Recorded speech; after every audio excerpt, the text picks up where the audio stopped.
ቸር አገልጋይ ማነው?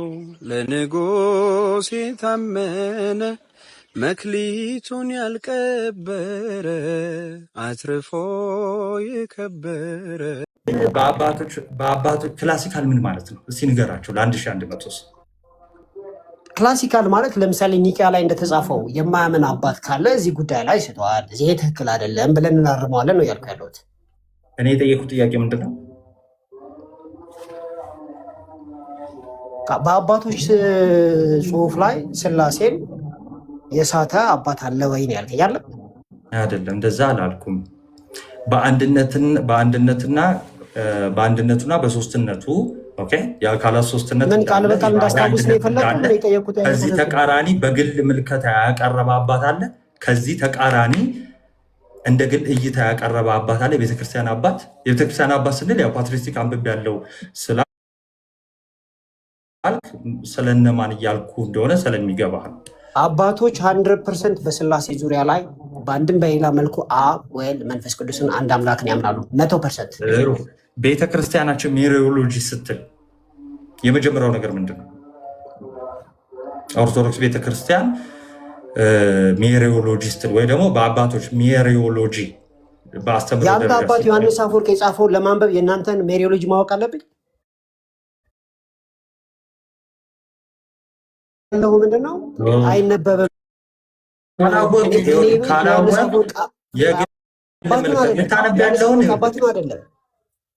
አባታችን ነው ወላ አባቴ ከሆነ ለምን ታሪኩ አይነበብም?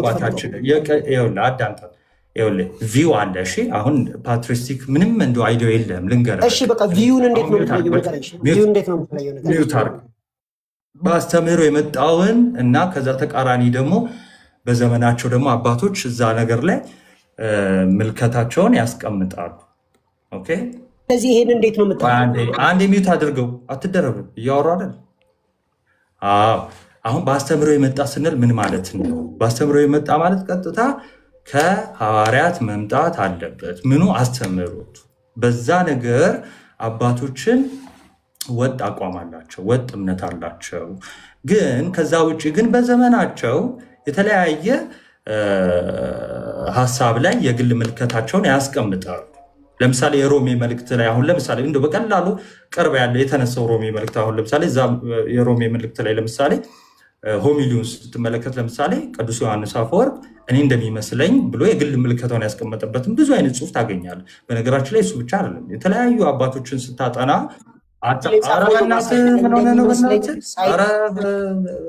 ተው እንጂ ተው ፓትሪስቲክ ስልህ እኮ አንብቤዋለሁ ያልክ ልጅ ነህ። ተው እንጂ ዳኒ ልታወጣ ያለውን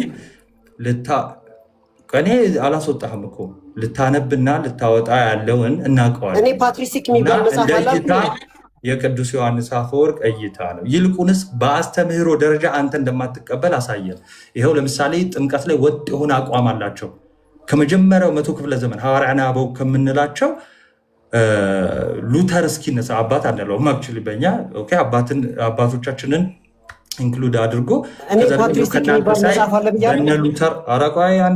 በነ ሉተር ደረጃ ሪፎርመር በሚባሉትም ደረጃ ይኸው ጥምቀት ለድህነት እንደሆነ ለኃጢአት ስርየት እንደሆነ ይታመናል ማለት ነው።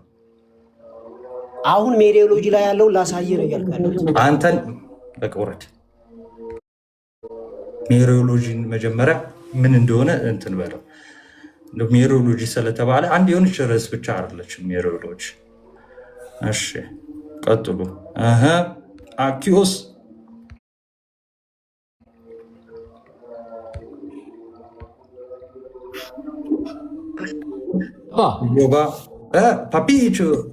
ፓፒቸው እንዴት ነህ? አለን ይመስገን አምላክ። ፒስ ነው አለን። ምንድን ነው የሚያዳርቁሽ አባቢ? ምን ርዕስ ውስጥ ገብታችሁ ነው? አይ ቅዱስ ዮሐንስ አፈወርቅ ላይ ተነስተን አትቀበሉት እኛን ማለት ነው። አትቀበሉትም። ዛሬ ነገር አቦ ነበር ትምህርት አይ ነው እንደዛ አይ ሙሉ ሳይሆን ዝም ብለን እንደዛ እያወራን ነበር የተነሳ ነው። ኮመንት ስንት ርዕስ እያለ ኧረ ጸጋ ብቻ ይካሄድበት ለጊዜው። እነዚህ ዝም ብሎ ያለፈበት ጥያቄ ቅዱስ ዮሐንስ አፈወርቅ ታዲያ ምን አደረገና ምን አለ ዮሐንስ አፈወርቅ? አስተምህሮ ላይ እንተናል እንዴ እመቤታችን ዘላለማዊ ድንግል አይደለችም አለ? ወላዲት አምላክ አይደለችም አለ ወይ?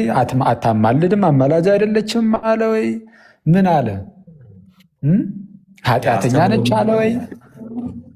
አንዲፋይልድ ናት ይላል። በነገራችን ላይ እንደውም ቅዱስ ዮሐንስ አፈወርቅ ፎር ዩር ኢንፎርሜሽን አሳያቸዋለሁ። አንድ የሆነች ነገር እዚች ጋር እየለጠፍኩኝ ነው እንትኖችን የጳውሎስን አይከኖችን አንዲፋይልድ ነች። በቃ ከብክለት ውጭ መሆኗን ያሳያል ብሎ ያስቀመጠበትን አሳያለሁ። አንዶች ልለጥፋል እንደ አስፈላጊነቱ ግን ለጊዜው ጸጋ ብቻ ላይ ብለን ሊካሄድበት ርዕስ እንዳያስረሱ አይመስልሽም? አዎ ይቻላል። ብቻ ተልከሰከሰች እያለን ነው። ጸጋ ብቻ ተልከሰከሰች እያልከን ነው። አይ ብቻ ናት የተልከሰከሰችው፣ ጸጋ አይደለችም። ብቻ ናት ብቻ ተልከሰከሰች። እንደዛ ይቻላል። መኩዚ ያረር ሰው ጠፋሽ እንዴ? አሁን ይኸው የላኩልህ ግባ እንዲጠፍታ አልሰማም። የሆነ ሰዓት ላይ ድንገት መጣሁኝ እኮ ብትለኝ እመቤቴን አልምልም ማላት እቻለሁ። እንዲህ በጠረባ ወደ መጣበት ነው የምመልስህ እኮ ቆየን እዚህ። እሺ ያጀማ ሰላም ብያችኋለሁ። ለማንኛውም ሁላችሁን ኢዮባ ዮሐዴ ማርክ ኦርቶ ክርስቶስ 1000 ናቱ ሰላም ብያችኋለሁ። ሰላም ክርስቶስ ይብዛላችሁ። ከታች 1200 አላችሁ። ጸጋ ብቻ እሺ፣ ቀጥሉበት። እዚህ ላይ ከሄድ እውነት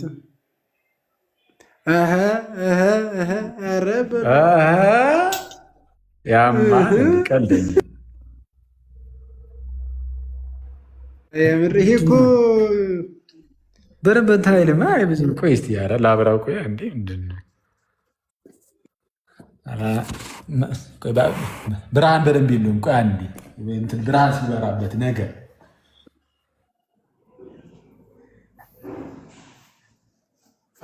ፋይቭ ስታር ሆቴል ሆነብን እኮ ምንድን ነው የምታስብ?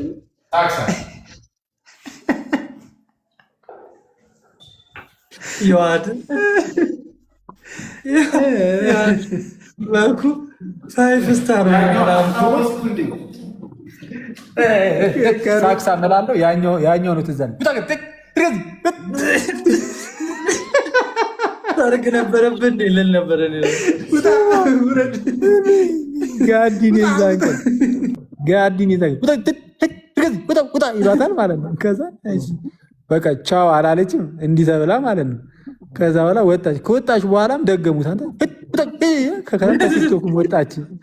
ተጋገዙባት እኮ ከገሰለ ከወጣሁ በኋላ ሲደግሙልን ከቲክቶክ ወጣሁኛል። እና አስቸጋሪ ነው። እነ ጸጋ ብቻ እስከዛ ገዝተህ ለምን አይልኩም? እዮባ እስካሁን መንገድ ላይ ነህ እንዴ? እኔ አንድ እንትና አንትሽ ማን ነው ይሄ ሉትራኑን ኢንቫይት እንዳደረግከው ማለት ነው ብትሰግድ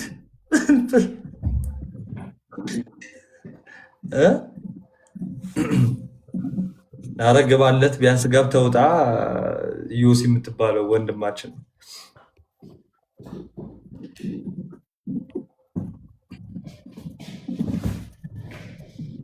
እንዲህ እኔ እንትን እና ጠራርስ ብዬ እኮ እሺ። ማራኪ ኬት ቤተ እምነት ፕሮቴስታንት ነኝ። ለዛ እኮ ነው ቅድም ነው የገባሁት እና ክርክር ስበዛ እየሰማኋችሁ። እሺ ፕሮቴስታንት ከየትኛው ቤተ እምነት ከየትኛው ዲኖሚኔሽን? ጴንጤ። እሺ ምን ነበረ ጥያቄ ነበረ? አዎ ጥያቄ ነበረኝ። እሺ እንትን ሉትራን ወይም ደግሞ ካልቪኖች እስኪገቡ አንዳችሁ ተቀበሉ።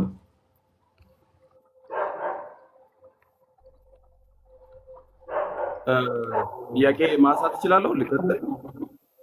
አስተምሮ የሆነ ነገር ላይ መጠየቅ ትችላለህ። ግን ከዛ ትጠይቃለህ አይደል ወንድማችን? ጥያቄም ትቀበላለህ። እኔ ከዚህ በፊት ናቲና አኬ ስለ ጸጋ ብቻ ሲያስተምሩ እየተከታተልኩ ስለነበረ የሰማሁትን እና ጥያቄ የተፈጠረብኝን ነገር እንዲመልሱልኝ ነው የመጣሁት እኮ። እንቀበላለን አንቀበልም አላልንም። ትጠይቃለህ፣ ግን ትጠይቃለህ። ከዛ የማውቀው ከሆነ ለምን አልጠየቅም? የማላውቀው ከሆነ ያው አላውቀውም ብያ እንትን እላለሁ።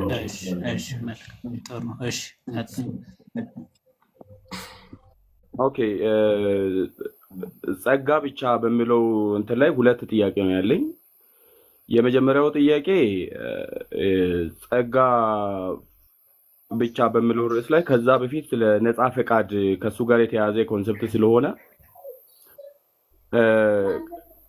አዳም ከመውደቁ በፊት እና በኋላ የነበረው ፈቃድ አንድ አይነት ነው ወይ ተመሳሳይ ነው ወይ የሚል ጥያቄ ነበር የመጀመሪያ።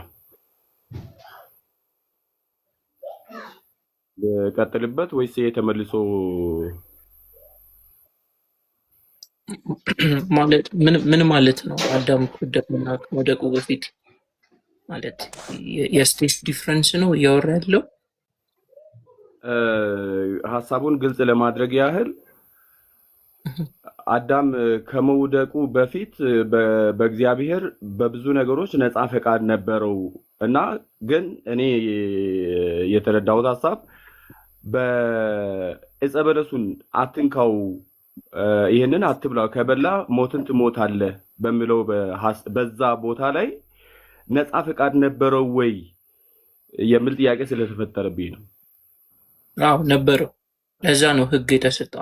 አንድ አካል ዱ ዲስ ኦር ዱ ዳት ከብሎ ከተሰጠው ምረጥ እየተባለ ነው አይደለም? ይሄን አታድርግ ወር ደግሞ ይሄን አድርግ ከተባልክ ምርጫ እየተሰጠ ነው። ምርጫ ተሰጠ ማለት መምረጥ ትችላለህ ማለት ነው። መምረጥ ከቻልክ ደግሞ ነፃ ፈቃድ አለ ያንን ነገር ለመምረጥ። ያ ማለት ግን ያገኘውን ነገር በሙሉ ላይ ነፃ ፈቃድ አለ ማለት አትችልም። ለምሳሌ አዳም ለመፈጠር ነፃ ፈቃድ የለውም። ላይክ እሱን ልፈጠር ወይስ አልፈጠር ምናምን ብሎ ተማክሮ አይደለም የተፈጠረው። ሶ እንደዚህ ነው። ነፃ ፈቃድ አለው ግን ሁሉም ነገር ላይ አይደለም ኦብቪየስሊ። ኦኬ፣ እንደዛ ከሆነ ነፃ ፈቃድ ካለው መብላቱ ወይም ዛፉን ፍሬውን መብላቱ እንደ ኃጢአት እንደሚቆጠር ኃጢአት ሊሆንበት እንዴት ይችላል? ማለት ነፃ ፍቃድ ካለው መብላቱም አለመብላቱም ለራሱ ጉዳት ነው እንጂ ነፃ ፈቃድ ነው ያለው ተብሏል። ነፃ ፈቃድ ካለው እግዚአብሔር ነፃ ፈቃድ ሰርቶት ከዛ በኋላ እንዴት እንደ ኃጢአት ሊቆጥረው ይችላል? ይቅርታና ነፃ ፈቃድን እንዴት ነው አንደርስታንድ የምታደርገው? ምን ማለት ነው ለአንተ ነፃ ፈቃድ? በተሰጠኝ ነገር ላይ በራሴ ውሳኔ የማደርገው ማንኛውም ነገር የራሴ ነፃ ፈቃድ ነው ብዬ ነው ማስበው። ኤግዛክትሊ። ውሳኔዎች ኮንሲኩዌንስ አላቸው። አዎ ኮንሲኩዌንስ አላቸው። ኃጢአት የሚሆንበት ወደ መጥፎ ኮንሲኩዌንስ የሚያመራው ከሆነ ነው። ማለትም ይሄን ካደረግ ይሄን ታገኛለህ፣ ይሄን ካደረግ ደግሞ ይሄን ትሆናለህ ተብሏል። ኃጢአት የሚሆንበት ወደ መጥፎ የሚያመራ ከሆነ ነው፣ ወይም ደግሞ መጥፎ ኮንሲኩዌንስ ያለውን ነገር ሲያደርግ ነው። ማለትም አዳም በላ፣ ከበላ በኋላ የሞት ሞት ትሞታለህ ተብሏል ነበር፣ ወይም ኮንሲኩዌንሱ ያን በመብላቱ ያለ ኮንሲኩዌንስ የሞት ሞትን መሞት አይደለም። ስለዚህ የሞት ሞትን ይሞታል ማለት ነው። ያ ነው ኃጢአት የሚያስብለው። አንደኛ አምላክ የሰጠውን ትእዛዝ ተላልፏል አይደለ አዳም? አዎ ተላልፏል። የአምላክን ትእዛዝ መተላለፍ በራሱ ሲን አይደለ? እሱ ኃጢአት ነው። ነፃ ፈቃዱን ተጠቅሞ ኃጢአትን ሰራ። የኃጢአት ደግሞ በእግዚአብሔር ከእግዚአብሔር ምንድን ነው በተሰጠ ኮንሲኩዌንስ መሰረት ፍጻሜውን አገኘም ማለት ነው። እና ወደ ዋናው ፖይንቱ መመለስ ትችላለህ። ነጻ ፈቃድ እንዲህ ካስረዳ ነፃ ፈቃድ የሚለው ኮንሰፕት አድርግ አታድርግን ያካትታል። ይሄንን ካደረግ እና ይሄንን ካላደረግ የሚለውን ሀሳብ አንድ ላይ ነው የያዘው። ያ ነጻ ፈቃድ ማለት ሁለት ወይም ከዛ በላይ ኦፕሽኖች አሉ። እነሱ ላይ በራሱ ዊል ዲሳይድ ማድረግ ስትችል ነው። ኢቭል ቀጥይ ማርክ። ድምፅ ተቆራረጠብኝ፣ ይቅርታ።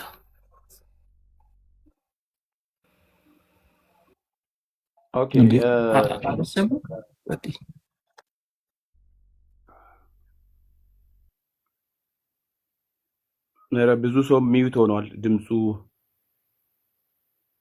ይሰማል። የካካ ደግሞ ትህትና ይለያል። ማርክ ድምፁ ይቆራረጣል። ካካ ነው ሶሪ የሚለው። ቀጥል ማርክ። ይሰማል። እሺ ይህንን ጥያቄ አኬ ብትመልስልኝ፣ ባለፈው ስታስተምር እየተከታተልኩ ስለነበረ በዛው ላይ ተያያዥ ሀሳብ ነው እና ከካካ ጋር አትሄዱበትም? ጥሩ ነው እኮ ጥሩ እያወራችሁ ከሱ ጋርም መሄድ ይችላለሁ። ጥሩ ላይ ናቸው። እሺ ቀጥል። ኔትወርክ እያዘገኝ ስለሆነ ነው። ኔትወርክ ነው መሰለኝ፣ የሆነ ቀይ ምልክት እየታየ ምናምን ነው ድምፅ የሚጠፋው። እሺ ቦስ ቀጥይ። እሺ አሁን ከአዳም መውደቅና ከመውደቁ በፊት እና ከመውደቁ በኋላ ያለው የአዳም ፍሪዊል ምንም አይነት ልዩነት የለውም። ለየትኛውም ነገር አዳም ሪስፖንስ መስጠት ይችላል የሚለውን ኮንሰፕት ይዘን ከመጣን አዳም መች እንደዛ አለ ነው። እሺ አስረዳኝ። እሺ በአጭሩ ቅድም እንደተባለው አዳም ከመውደቁ በፊት ሙሉ በሙሉ ነፃ ፈቃድ ነበረው። ነፃ ፈቃዱ ምንድን ነው? ሁለት ነገሮች ከፊቱ ይቀመጡለትና እንደ አስፈላጊነቱ ከሁለት በላይም ሊሆን ይችላል። ለጊዜው ግን ለምሳሌ የተሰጠው ሕግ ይህን ነገር አትብላ ነው። ካልበላ በሕይወት ትኖራለህ፣ ብትበላ ግን ሞትን ትሞታለህ ተብሏል። ስለዛ ከፊት ለፊቱ ያለው መብላትና አለመብላት ሁለት ኦፕሽኖች ናቸው። ሁለት አማራጮች ተቀምጠዋል እና ከሁለት አማራጮች አንዱን የማድረግ ሙሉ ፈቃድ አለው። ይህንን ማንም አይክድም። ኢቨን ካልቪኒስቶች ሳይቀሩ በዌስት ሚኒስተር ኮንፌንሽን ላይ ባለሳሳት አዳም ከመውደቁ በፊት ነፃ ፈቃድ አለው ይላሉ። ሉትራኖችም እንደዛው ከውድቀት በፊት ያለ ዊል ፍሪ ነው፣ በቃ ነፃ ነው። ይሄ ፈቃዱ ነፃ ነው። ይቅርታ በጣም ጋይስ፣ አሁን እንደነዚህ አይነት ትምህርቶች እንደ አዲስ ስለሆነ በደንብ እየተሰጡ ያሉት በተቻለን አቅም እናንተ በሚገባችሁ መልኩ ብቻ ለማስቀመጥ እንሞክራለን። ቃላቶቹን የሆነ እንትን ሳንል ማለት ነው። እሺ መለስ ልበልና አዳም ከመውደቁ በፊት ያለው ፈቃድ ነፃ ነው። ምን ማለት ነው? በቃ መምረጥ ይችላል፣ መብላትም አለመብላትም። ባይበላ በሕይወት ይኖራል። ቢበላ ግን ራሱ እዛው ጋር እግዚአብሔር ስላስቀመጠለት ይህን በበላህ ጊዜ ሞትን ትሞታለህ ስለተባለ ሞትን ይሞታል። እንዲህ ብሎ ከተነገረው በኋላ አዳም ግን በላ። ስለዚህም ኃጢአትን አደረገ። ሮሜ 6:23 ላይ እንደተቀመጠው የኃጢአት ደመወዙ ደግሞ ምንድን ይላል? ሞት ነው ይላል። የኃጢአት ዌጁ ወይም ደሞዙ ሞት ነው። ስለዛ በኃጢአቱ ሞትን ገዛ። ከዛ በኋላ ያለው ነፃ ፈቃድስ እንዴት ነው ከተባለ የስ ነፃ ፈቃድ አለው። አሁንም አዳም ከወደቀ በኋላ ነፃ ፈቃድ አለ። ግን ያ ነፃ ፈቃድ ግን የደከመ ነው፣ ደካማ ነው፣ ለኃጢአት ያዘነበለ ነው። በፊት የእግዚአብሔር ረድኤት የእግዚአብሔር ጸጋው በደንብ አለ አዳም ጋር። ከውድቀት በኋላ ግን ልክ እንደ በፊቱ ያለ ህብረት የለውም ከእግዚአብሔር ጋር።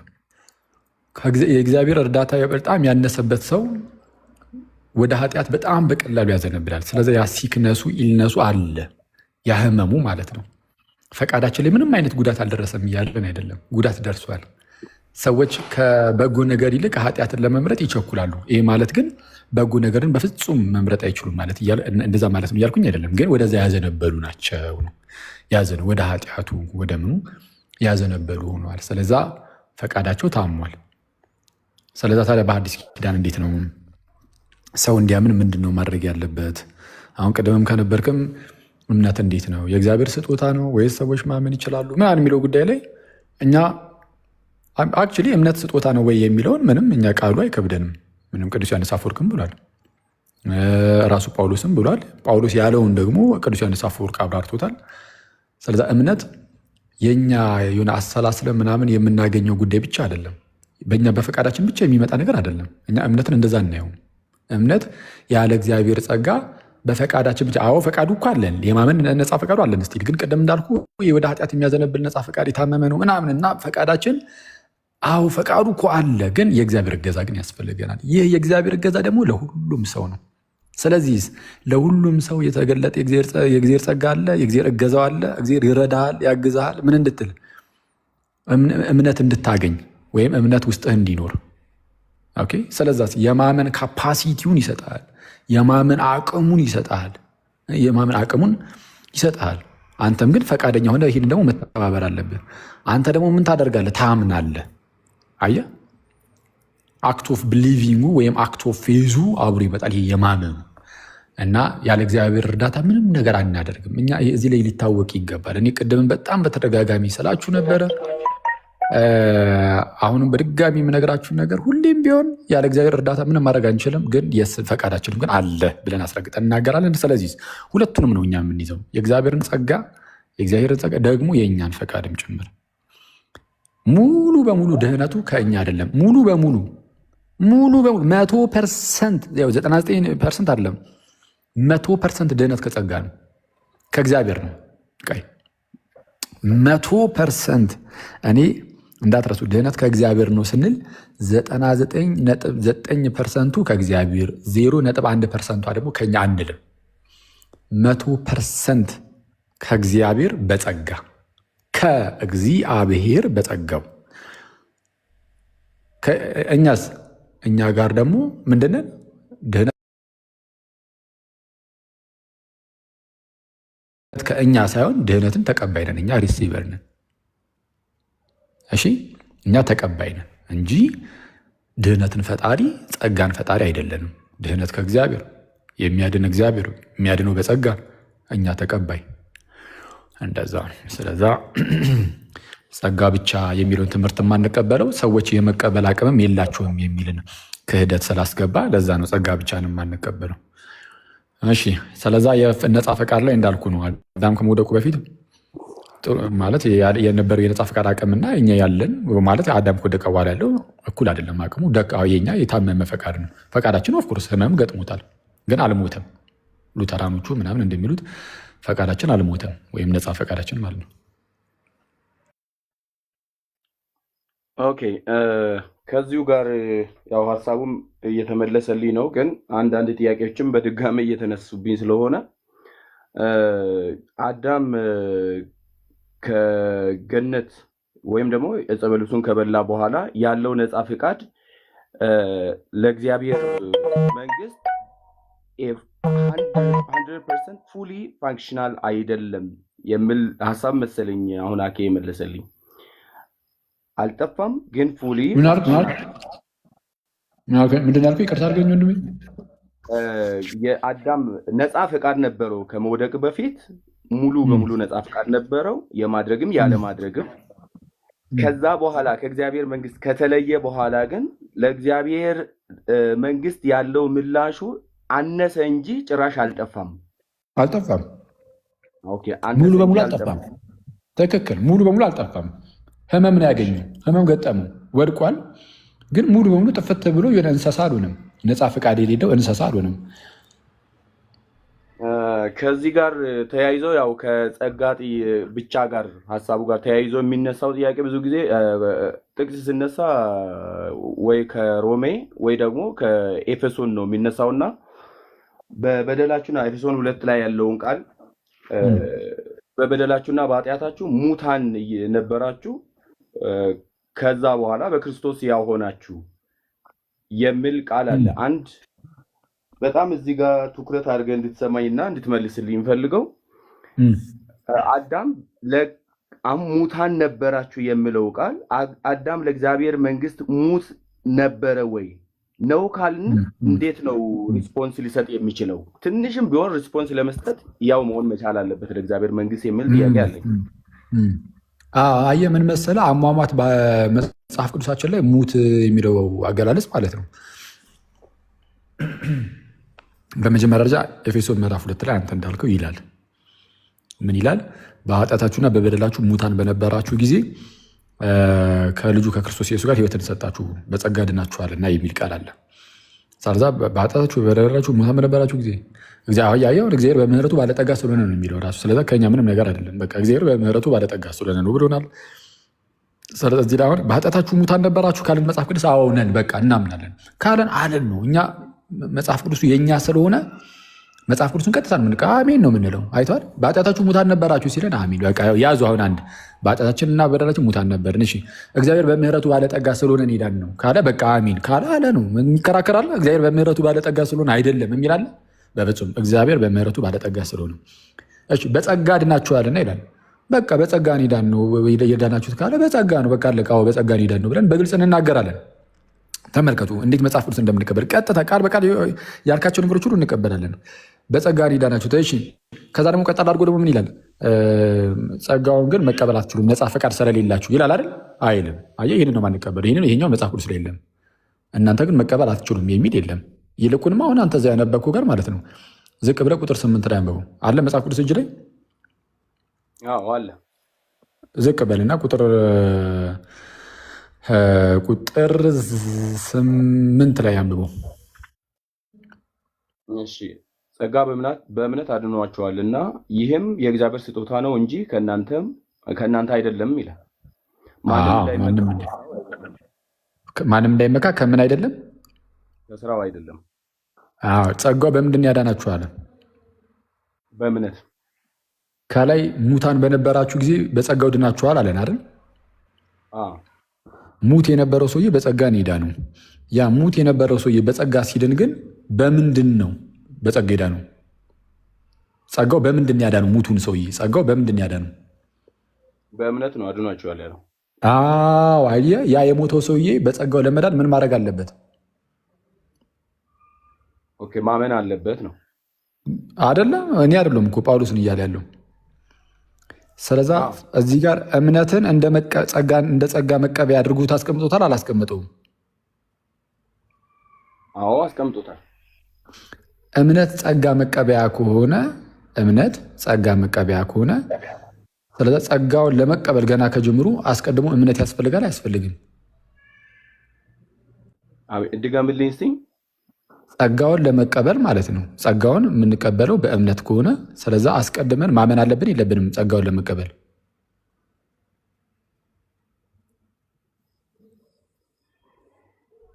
ኦኬ። አዎ ማይ እንዳልል እንዴት አስረዳኝ እስኪ አንተው። ይኸው እዚህ ጋር ነው አሁን ቅድም የነበብክልኝ ላይ ችግር የለም። እሺ ማርክ ችግር የለም። ጸጋው በእምነት አድኗችኋል የሚለው ጸጋው ያዳናችሁ በምንድን ነው? በእምነት። ስለዛ እምነትን እዚህ ጋር የጸጋ መቀበያ መንገድ አድርጎታል አላደረገውም? ይቅርታ አድርግልኝና እሱን እንድታብራራልኝ ነው የፈለግኩት እኔ ራሴ። እኩስ ምኑ ይበራራል? ያው እምነት ጸጋ የምንቀበልበት ስጡኝ ሲለኔ ከኔ ጋር እናውራስ አቅም ወሬ ሳይሆን ጥያቄ እየጠየኩ ነው። ፕሊዝ በጣም ጠብቄ ያገኘሁት እድል ስለሆነ እንዳትገቡ። ማርክ ችግር የለውም። አንተ ነህ መቀጥለው። ይሄ ማን ነው? ቆራሌው ነው ምንድን ነው የሚለው? ካልወራው እንደዚህ አይገባም። ጌታ ሆይ እንዴ አቅም ያለው ሰው አይባልም እኮ ቀስ ተብሎ ነው መነጋገር እንዴ። እንዲህ አይደረግም። ቆይ ቀስ ተብሎ እንደ ወንድማማቾች ምናምን ነው ማውራት እንጂ እንደዚህ አይባልም። ተረጋጋ። ከዛ በኋላ እሱ ሲጨርስ ደግሞ በትህትና ነው የምናወራው። እንዳትረብሽን ፕሊዝ። በዚህ ጉዳይ ላይ በጸጋ ዙሪያ ላይ እውቀቱ ስላለኝ ነው ከኔ ጋር ጥሩ ነው። እግዚአብሔር ይባርክልህ። ጥሩ እውቀት ከሆነ ያለ እግዚአብሔር ይባርክልህ ያለህን።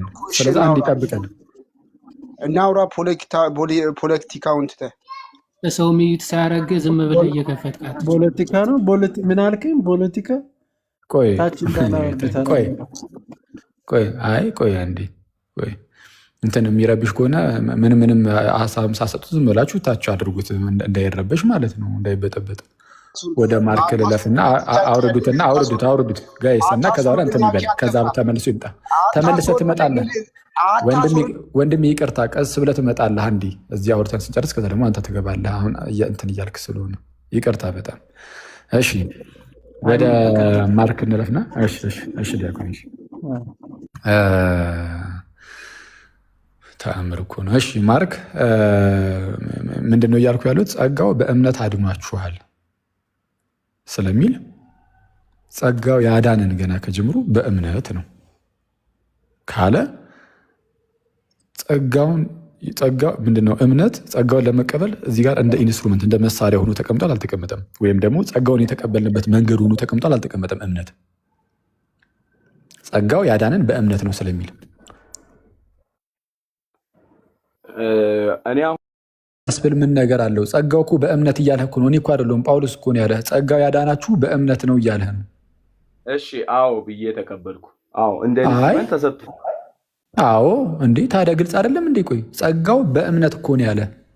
ጸጋው ያለ እምነት ቢል ኖሮ ቆይ እንደዚህ እናደርገዋ። ጸጋው ያለ እምነት አድኗችኋል ቢል ከአንተ እምነት ሳይጠበቅ እንዲሁ ጸጋው አድኗችኋል ማለት ነው አይደለም? ምንም እምነትም ከአንተ ሳይጠበቅ ጸጋው ያለ እምነት አለ። ልክ ነው። እሺ በተቃራኒው ደግሞ ጸጋው በእምነት ብልስ ጸጋው በእምነት አድኗችኋል ቢል ኦኬ ከኔ እምነት ይጠበቅብኛል ማለት ነው። ትክክል። እሱ ነው የምልህ። አሁን ቅድም አንተ የጠቀስከው ክፍል ላይ እዚሁ ይሄ ነው እንግዲህ ኤፌሶን ምዕራፍ 2 አይደል ያልከኝ? በኃጢአታችሁና በበደላችሁ ሙታን በነበራችሁ ጊዜ ብሎ የተናገረበት ክፍል ላይ እዛው ጋር ከክርስቶስ ጋር ሕይወትን ሰጣችሁ በጸጋ ድናችኋል ይለን። በጸጋ ድናችኋል የተባሉት ሙታን ናቸው። ወይም ሙታን የነበርነው እኛ በጸጋ እንደዳንን ይነገረን። ሙታን የነበሩት እነርሱ በጸጋ ዳኑ። ግን ያ ጸጋ ግን እነዛን ሙታኖቹን እንኳን ያዳናቸው በእምነት ነው። ስለዛ ያ የሞተው ሰው ማመን ይችላል ማለት ነው። የማመን አቅም አለው እኮ እስቲል በእግዚአብሔር እርዳታ ቢሆንም ማለት ነው። ግን የማመን አቅም ግን አለው። ሲያምን ነው ከሞት ወደ ህይወት የሚመጣው ከክርስቶስ ጋር ህይወትን የሚሰጠው ሲያምን እንጂ ሳያምን አይደለም፣ ያለ እምነት አይደለም። ስለዚ ጸጋው በእምነት አድኗቸዋል። ስለዛ ምን እያልን ነው? በመጽሐፍ ቅዱሳችን ላይ ሙት የሚለው ቃል ልክ አሁን ቀጥታ አእምሯችን ላይ እንደሚመጣው አይነት ይሄ ኮምፕሊት የሆነ በቃ ሙሉ ሙት ሆኖ ምንም አይነት በቃ ምላሽ መስጠት የማይችል ማለት አይደለም። እንደዛ ማለት አለ። በመጽሐፍ ቅዱሳችን ለምሳሌ በሉቃስ ወንጌል ምዕራፍ 15 ላይ የጠፋው ልጅ ታሪክን ታውቃለህ? አዎ አውቃለሁ። ያ የጠፋው ልጅ እንደምታውቀው ምናልባትም ደግሞ እንደምታስታውሰው ከአባቱ ዘንድ ይሸሻል፣ ይርቃል። ከዛን ይጠፋና ከሆነ ሰዓት በኋላ ወደ ልቡ ተመልሶ ደግሞ ወደ አባቱ ይመለሳል አይደል? ወደ አባቴ ቤት መመለስ ይሻለኛል ብሎ ሲመለስ እናያለን። ሲመለስ ከአባቱ ቤት ኮበለለ፣ ጠፋ። ከዛን ተመለሰ። ከዛን አባትየው ምን ነበር ያለው? ይህ ልጅ ሞቶ ነበርና ሕያው ሆኗል። ይህ ልጅ ሞቶ ነበር ሕያው ሆኗል፣ ጠፍቶ ነበረ ተገኝቷል አለ።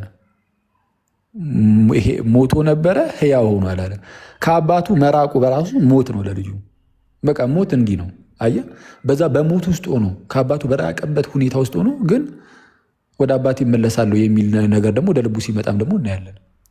አየህ፣ ወደ ልቡ መለስ ብሎ አይ በቃ ወደ አባቴ ቤት ይሻለኛል። የሞተው ሰው ራሱ እንደዚህ ወደ አባቴ ቤት ብመለስ ይሻለኛል የሚል ነገርን ማሰብ ይችላል። ስለዛ ሞት ማለት በመጽሐፍ ቅዱሳችን ይሄ ስፒሪቹዋል የሆነው ሞት፣ መንፈሳዊ ሞት ምንድን ነው? ከእግዚአብሔር መራቅን የሚያሳይ ነው። ልክ እንደዚህ ከአባቱ ቤት የራቀው ልጅ ሞቶ ነበረ ተብሎ እንደተነገረው እኛም ከእግዚአብሔር መራቃችንን በሚያሳይ መልኩ ሞተን ነበረ ይባላል። ሞተን ነበረ ተብሎ ይነገራል እንጂ እንደው ምንም ጭራሹን እንደ ሬሳ ምንም ነገር በቃ እንደው መመለስ ጭራሹን አንችልም ማለት አይደለም ወንድሜ። ኦኬ እሺ፣ አንድ የመጨረሻ ጥያቄ አለኝ። እሱን ልጠይቅና ላብቃ። እሺ እዛው ምዕራፍ ላይ አሁኑ ኤፌሶን ላይ ባለው ምዕራፍ ላይ ያው ልጠይቅ እያልኩኝ ከላይ ያነበብክ ስለመጣ ነው እንትን ያልኩትና ቁጥር 10 ላይ የሆነ ሀሳብ ነበረ እና ምን የሚል ነው? ከ10 ላይ ማለት ነው እኛ ፍጥረቱ ነንና እንመላለስበት ዘንድ ከእግዚአብሔር አስቀድሞ ያዘጋጀውን መልካሙን ስራ ለማድረግ በክርስቶስ ኢየሱስ ተፈጠርን የሚል ሀሳብ አለ። ይሄ መፈጠር ቀድሞ ከአዳም ውድቀት በፊት በእግዚአብሔር የሚለው ሀሳብ ነው ወይስ ከውድቀት በኋላ ያለው መፈጠር ነው? ከውድቀት በኋላ አሁን በጌታ በክርስቶስ ኢየሱስ በጸጋው ስንድን ያለውን ነው። እሺ ይህንን ሀሳብ አስታርቅልኛ። መፈጠር ያልነበረ ነገር ነው እና ደግሞ ይሄ ተፈጠርን ካለ አልነበርንም እያለ ነው። አልነበርንም ማለት ይሄኛው ፍጥረት ምን መሰለ? ይህ ኤግዚስት የማያደርግ አካል ወደ ኤግዚስተንስ ሲመጣ ወይም ደግሞ ይቅርታ ጭራሽ ያልነበረ ነገር ወደ መኖር ሲመጣ ሳይሆን እንደ አዲስ መፈጠር፣ ዳግም መወለድ፣ አዲሱን ሰው መልበስ እንደዚህ እያለ መጽሐፍ ቅዱስ የሚገልጻቸው ምንድነው? መታደስን ነው። በሐዲስ ኪዳን መጽሐፋችን ላይ እንደ አዲስ መፈጠር ማለት መታደስ ነው። ልክ እንዴት መሰለህ? ለምሳሌ መዝሙረኛው ዳዊት ምን ይላል? በመዝሙር 50 ላይ ወይም በአንተ ቢያስኮ ደግሞ መዝሙር 51 ወይም ስልኮቻችሁ ላይ ቢያዛችሁት ማለት ነው። አቤቱ ንጹሕ ልብን ፍጠርልኝ ይላል። ታውቃለህ አይደል? ይህንን ክፍል ንጹሕ ልብን ፍጠርልኝ ሲል በቃ ይሄ አስቀድሞ የነበረው ልብ ከውስጡ ወጥቶ ይጣልና ሌላ አዲስ ልብ ይገጠምለታል ሳይሆን ያለውን ልብ እሱን ግን አድስልኝ ነው አይደለም? የቀናውንም መንፈስን በውስጤ አድስ ይላል እዛ ጋር እና መታደስን የሚያሳይ ነው። አሁን ይሄ መፈጠር የሚለው ስፒሪቹዋሊ ስንመለከተው፣ በመንፈሳዊ ነገር ስንመለከተው ምንድነው? መታደስን የሚያሳይ ነው። መታደስን፣ ዳግም መወለድን፣ አየህ፣ የእግዚአብሔር ልጅ መሆንን ሰው ከውሃና ከመንፈስ ካልተወለደ በቀር ተብሎ እንደተነገረ ማለት ነው። ወይም ደግሞ ካልተሳሳትኩኝ ቆላሲስ ላይ አዲሱን ሰው ልበሱት ተብሎ እንደተነገረው እና ከዛ አንጻር የሚታይ ነው። ወይም በቲቶ ምዕራፍ 3 ቁጥር 5 ላይ ለአዲስ ልደት በሚሆነው መታጠብና በመንፈስ ቅዱስ መታደስ አዳነን እንጂ በእኛ በነበረው ስራ አይደለም ተብሎ እንደተነገረው ለአዲስ ልደት በሚሆነው መታጠብ። ለምን? ለአዲስ ልደት በሚሆነው አየህ፣ ዳግም ውልደት አዲስ ልደት ነው ይሄኛው። ለአዲስ ልደት በሚሆነው መታጠብ ጥምቀት ማለት ነው። በእርሱና ቀጠል አድርጎ ደግሞ በመንፈስ ቅዱስ በመታደስ አዳነን። አድሱን ነው። አሁን የመታደስ ስራ ነው። እንደዛ ነው ወንድሜ። እሺ፣ በጣም አመሰግናለሁ። ምንም አይደለች። እሺ ማርከሽ አሁን ያኛ ወንድም ከመጣ አስገቡትና ልታወሩ ትችላላችሁ። እኔ እዚች ጋር አራት ልጨርስ። ይቅርታ ማርካን ካለ አጠያይቅህ በጣም ደስ ስለሚልና በትህትና ስለምትጠይቅ አኬ ሲያብራራልህ በነበረው ነገር ላይ ምናልባት ተጨማሪ እንዲሆንህ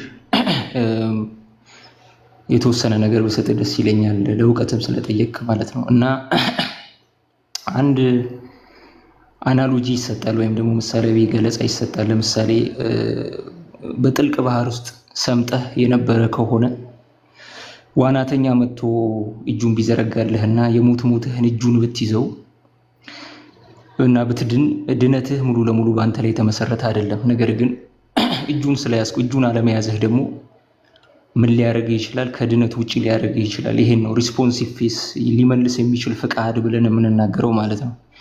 ኢንኮንትራስት የማይመልስ ፈቃዱ ሙሉ ለሙሉ የሞተና መልስ ሊሰጥ ነው የማይችል ነው የሚለው እምነት ግን ምናልባት አንድ ቃል እኔ እናንተ አብረን ብናነብ አስቀድመህ ከያዝከው እምነት ጋር ወይም ደግሞ ይሄ ሊመልስ የማይችል ወይ መልስ ሊሰጥ የማይችል ሙሉ ለሙሉ የሞተ እምነት ነው የሚለውን ሙሉ ለሙሉ ሊያርቅ የሚችል የመጽሐፍ ቅዱስ ቃል አለ። እሱ ላንብብልህና እንትን እንላለን። ይሰማል? እየሰማሁ ነው። መልካም። እሺ፣ የሐዋርያት ሥራ ምዕራፍ 13 ከቁጥር 46 ጀምሮ እንደዚህ ይላል። ጳውሎስና ባርናባስ በአንጾኪያ ቱርክ ሲያስተምሩ እንደዚህ ብሎ ይናገራሉ። በዛ አካባቢ የነበሩትን አይሁዳውያን ጳውሎስና ባርናባስም ገልጠው የእግዚአብሔር ቃል አስቀድሞ ለእናንተ ይነገር ዘንድ ያስፈልጋል፣ ከገፋችሁትና የዘላለም ሕይወት እንዳይገባችሁ በራሳችሁ ከፈረዳችሁ ግን እንሆ ወደ አሕዛብ ዞር እንላለን ይላል። ስለዚህ የዘላለምን ሕይወት መግፋትና ከራስ ላይ የድነትን መንገድ መቁረጥ ትችላለህ ማለት ነው አይደል? በዚህ ቃል መሰረት። አዎ። ስለዚህ ተመልከት፣ በኔጌቲቭም በፖዚቲቭም ሳይድ እምነቱን መቀበልም ትችላለህ፣ እምነቱን ከራስ ላይ መግፋትም ትችላለህ። ይሄ ሪስፖንሲቭ ፌስ ወይም ደግሞ በቤተ ክርስቲያን ያለው ሊመልስ የሚችል እምነት የምንለው ይሄ ነው። እና የውሃውን ቅድም የነገርኩህን አናሎጂ ከያዝከው ያን ያህል አምቢጉቲ አይፈጥርም ለማለት ነው። እግዚአብሔር ይስጥልኝ። እንደዚህ የትህትና ጥያቄዎችን ጠይቅ። ይቅርታ አድርግኛ እዛ ጋር የሆነ ፖይንት አሁንም ብታብራራልኝ።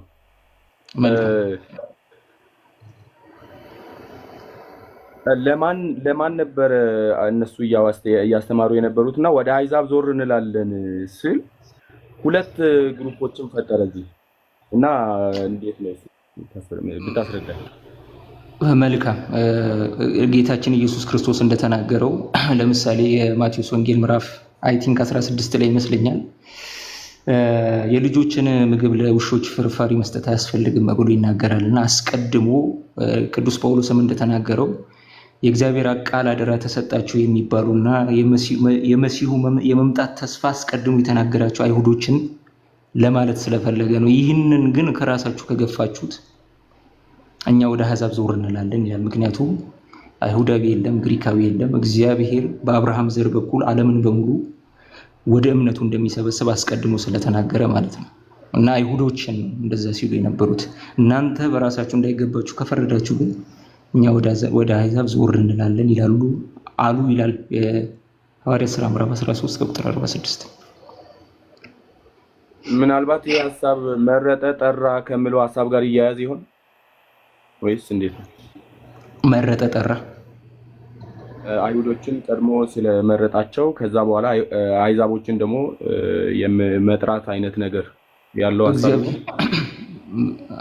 እንግዲህ ሌላ ሀሳብ እንዳይሆንብን ነው እንጂ እግዚአብሔር በእስራኤል ዘር በኩል በአብርሃም ዘር በኩል ዓለምን ሁሉ እንደሚሰበስብ አዲስ ቃል ኪዳን እንደሚያደርግ በትንቢተ ኤርምያስ ምዕራፍ 15 ከቁጥር 35 ጀምሮ ይናገራል እና ስፔሲፊክ ፐርፐዝ አለው። እስራኤልና የአብርሃምን ዘር የመረጠበት ሰበብ በዘመናት መጨረሻ በዘሩ አማካኝነት ዓለምን ሁሉ ሊሰበስብ እቅድ ስላለው ነው እንጂ የእግዚአብሔር ምርጫ ለእስራኤል የሆነው ስፔሲፊካሊ ዓለምን በሙሉ ለማዳን በዘመናት መጨረሻ ለማዳን ካለው የቀደመ እቅድ የተነሳ ነው።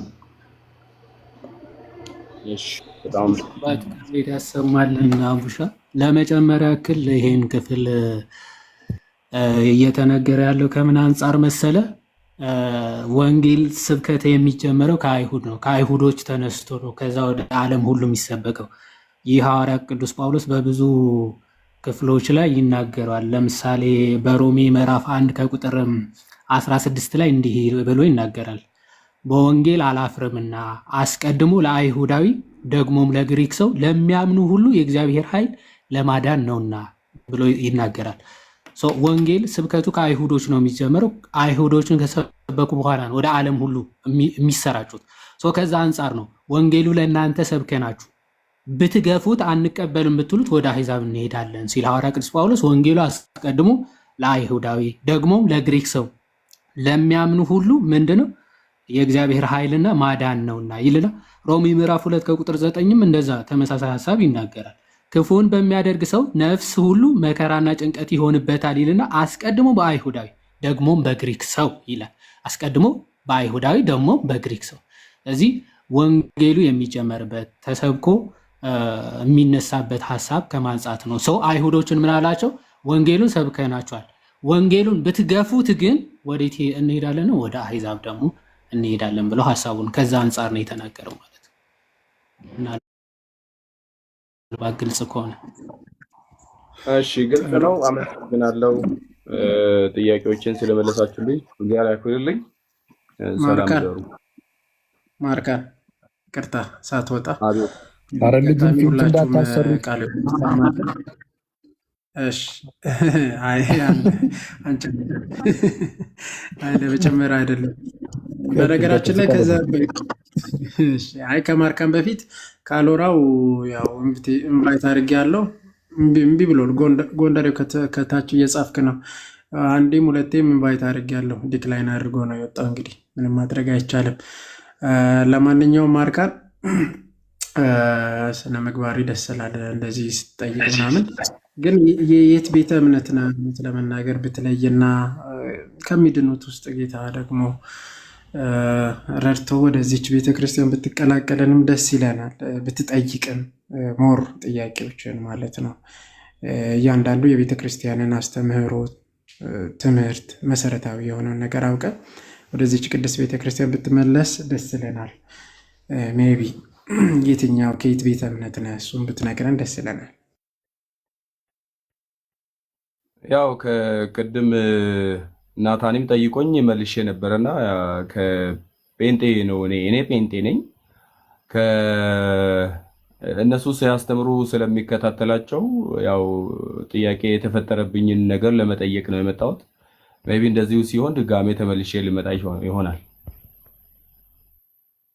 አሁን በጣም ብዙ መሰረታዊ ነገሮችም ስላሉ በዚህ ላይ በተለይ ትምህርተ ሥላሴን ጨምሮ ክርስቶሎጂን፣ ጥምቀትን፣ ስጋና ደምን እንዲሁም ትንሣኤ ሙታንን አምስቱ አዕማደ ምስጢራተ ቤተ ክርስቲያን ተብሎ የሚጠሩት ትልልቅ ምሰሶዎች የእምነት መሰረት የሚባሉ እነዚህ ናቸውና እነዚህ ሃይማኖት ናቸው፣ እምነት ናቸው። እነዚህ ላይ አንድ ሰው ማመን ያለበትና መዳን ያለበት በዚህ ትምህርት ስለሆነ እንግዲህ እስቲ ጌታ እርዳ፣ ጠይቅ። ኤኒታይም ቤታችን ክፍት ነው እና ጌታ እርዳ። እሺ፣ አሜን። አመሰግናለሁ። መልካም አዳር ይሁንላችሁ። ሰላም ይሁን። አሜን። እሺ፣ ሰላም ደ ኦኬ። እሺ፣ ኦንሊሚ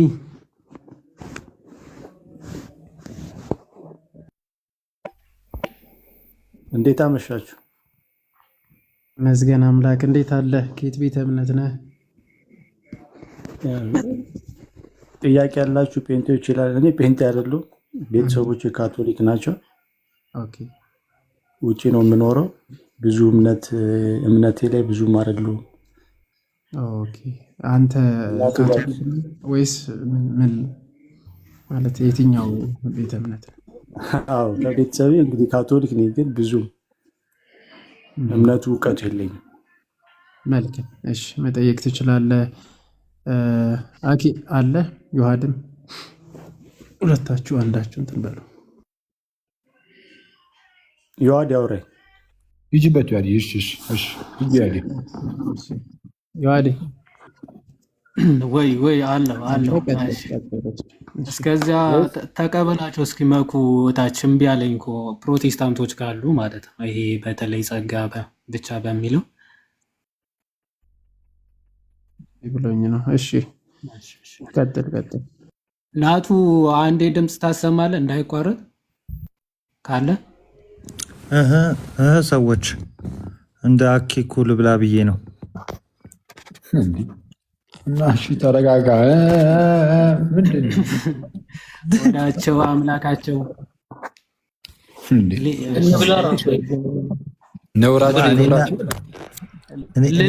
ነውራቸው በክብራቸው ልነበረ ቃሉ ነው የሚለው ምን አረካ አንተ? ወዳቸው አምላካቸው ያልኩት እናንተን ነበረ። ማናቸው እናንተ? ናቱ ነው እሳቸው ሁለታችሁ አይደለም እኔና አንተ። ለምን ከፍታችሁ አትበሉ? አንጀታችንን በላችሁት እኮ። አኬ ምን ቀረው? እስቲ ንግግር አኬ እንዳለ አባስቶ መስራት ጀመረ። እሺ ወንድማችን ቀጥል።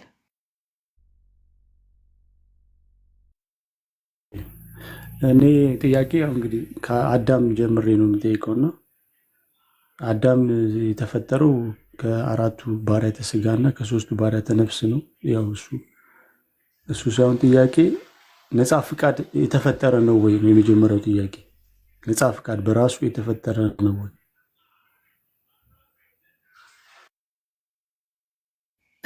ኦኬ፣ ነፃ ፈቃድ ራሱ የተፈጠረ ነው ማለት አሁን ኤግዚስቲንግ ቢንግ አይደለም። ነፃ ፈቃድ ማለት የሆነ ራሽናል ቢንግ ወይም ደግሞ የሆነ ኤግዚስቲንግ ቢንግ አይደለም። ነፃ ፈቃድ ማለት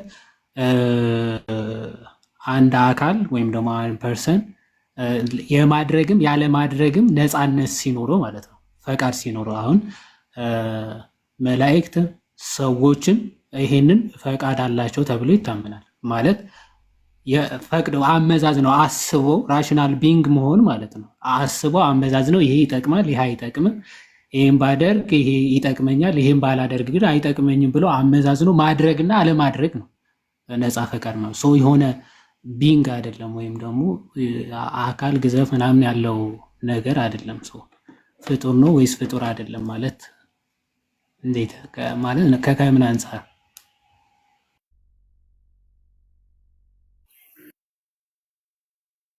ቻልኩት? ነፃ ፍቃድ የተፈጠረ ወይም ያልተፈጠረ ከሆነ እንዳለ ነፃ ፍቃድ እንዳለን በምንድን ነው ልናቅ የምንችለው? ያንን አንድ ላይ አድርገህ ብታስረዳኝ። ነፃ ፍቃድ በራሱ ኦኬ። አሁን የሰው ልጅ ነፃ ፈቃድ እንዳለው በምንድነው ማወቅ የሚችለው? አንድ አሁን ይሄ የእግዚአብሔር አርአያና አምሳል የሚሉ በነገራችን ላይ ከነፃነትም አንጻር የሚፈቱ አባቶች አሉ። በእግዚአብሔር አርአያና አምሳል የሰው ልጅ ተፈጠረ የሚለው የሰው ልጅ አዋቂ ወይም ደግሞ የሚያገናዝብ ሕሊና አእምሮ አዋቂነትን ለባዊነትን ያለው ፍጡር መሆኑ እሱ አንድ የነፃ ፈቃድ ማሳያ ነው። ሁለተኛ ግን እግዚአብሔር አምላክ ነፃ ፈቃድ እንዳለው ሲያጠይቅ መጀመሪያ አዳምን ከፈጠረው በኋላ አመዛዝኖ ወዶ ፈቅዶ እግዚአብሔርን መገዛት የሚችል ፍጡር መሆኑ ሲያጠይቅ ምን ብሎታል? ዕፀ በለስን ከዚች ዕፀ በለስ አትብላ። ያው ራሽናል ቢንግ ወይም ደግሞ ነፃ ፈቃድ ላለው አካል ነው፣ ወይም ደግሞ ማድረግም አለማድረግም ለሚችል አካል ነው እንዲህ አድርግ አታድርግ ብለህ ትእዛዝ የምትሰጠው። እግዚአብሔር አምላክ ሰውን ከፈጠረ በኋላ ምን ብሎታል? ዕፀ በለስን ወይም ደግሞ ያችን ፍሬን አትብላ አለውና ብትበላ ምን ታገኛ? ሞትን ትሞታለህ። ኦኬ።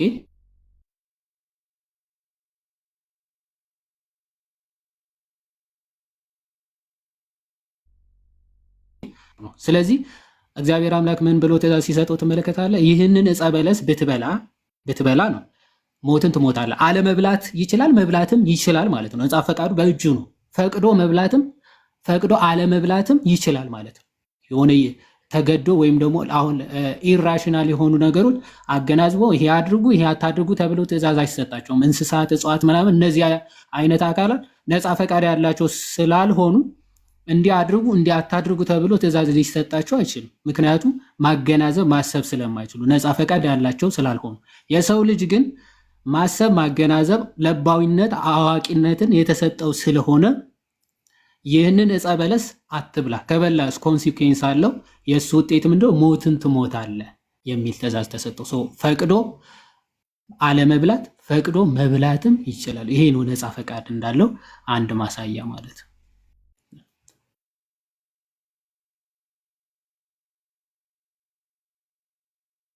እሺ ዋዲ ስለ ስላሴም ብጠይቅ ችግር የለውም። ይሄ ግልጽ ነው። ርዕሱ ላይ ቢኮኔክሽን ገስ ያ ምናልባት ይሄ ግልጽ ከሆነ ዛሬ የገባ ነው እንዳየኸው እያወራንበት ያለው ጸጋ ብቻ ምናምን የሚለው ሀሳብ ስለሆነ ሞር ፎሎ አድርገንና እኔም ፎሎ አደርጋለሁ ምናምን እዚህ ያሉትን ፎሎ አድርጋቸውና ዲቴይል እንትኖችን በውስጥም ማውራት እንችላለን። ፕላስ ደግሞ ሌላ ኖርማሊ ጀነራል ጥያቄዎችን ምናምን በምንቀበልበት ሰዓትም ገብተህ ምናምን መጠየቅ ትችላለህ። አይሻልም ወንድማችን? እሺ ዋዲ እግዚአብሔር ያክብርልኝ። እሺ እናመሰግናለን። እኛም እግዚአብሔር ያክብርልን። እሺ ፎሎ አድርጋቸው። እሺ እዚህ ያሉትን ሁሉ በውስጥ ጻፍልን። ከዛ ከቻልም በውስጥም ምላሾችን ምናምን እናስቀምጣለን። ዮሐዴ እዚህ ጋር አንድ ጥያቄ ከስራ ይቺ ነው ሊሆን የፈጠነ እንድትመልስ ነው። አንሪሌትድ ቶፒክ ነው ግን ሞት መለየት ከሆነ ክርስቶስ ሲሞት ጊዜ ምኑን የተለየ ብሎ ከሰው ጠይቀው ነበር እና ላይክ የኛው እምነት ተከታዮች ስለሆነ ባጭሩ ለመመለስ ዮሐዴ። ኦኬ ያ ሞት ማለት መለየት ነው። ትክክል ነው። ሁለት አይነት ሞት አለ። አንድ የአዳም ሞት ከእግዚአብሔር መለየት አለ። ሁለተኛው ሞት ደግሞ የስጋና የነፍስ መለያየት ነው። ክርስቶስ ሞተ ሲባል ቅድስት ስጋው ከቅድስት ነፍሱ ተለየች ማለት ነው። ስጋው ወደ መቃብር፣ በነፍሱ ደግሞ በሲኦል ያሉትን ነፍሳት ወርዶ መለኮቱ ግን ከሁለቱም ሳይነጠል ሳይለይ ማለት ነው። መለኮት አይነጠልም። ለአይን ጥቅሻ እንኳ ከስጋም ከነፍስም ለቅጽበት ተለየ ተብሎ አይነገርለትም። ሁልጊዜ መለኮት ከትስብእት ከስጋም ከነፍስም ጋር ለአይን ጥቅሻ እንኳን ሳይነጠል ለዘላለሙ ይኖራል። ከተዋህዶ በኋላ መነጣጠል ስለሌለ ማለት ነው። ክርስቶስ ሞተ ሲባል ቅድስት ስጋው ከነፍሱ ለየ ማለት ነው። ከዚህ አንጻር ነው ሞተ ማለት።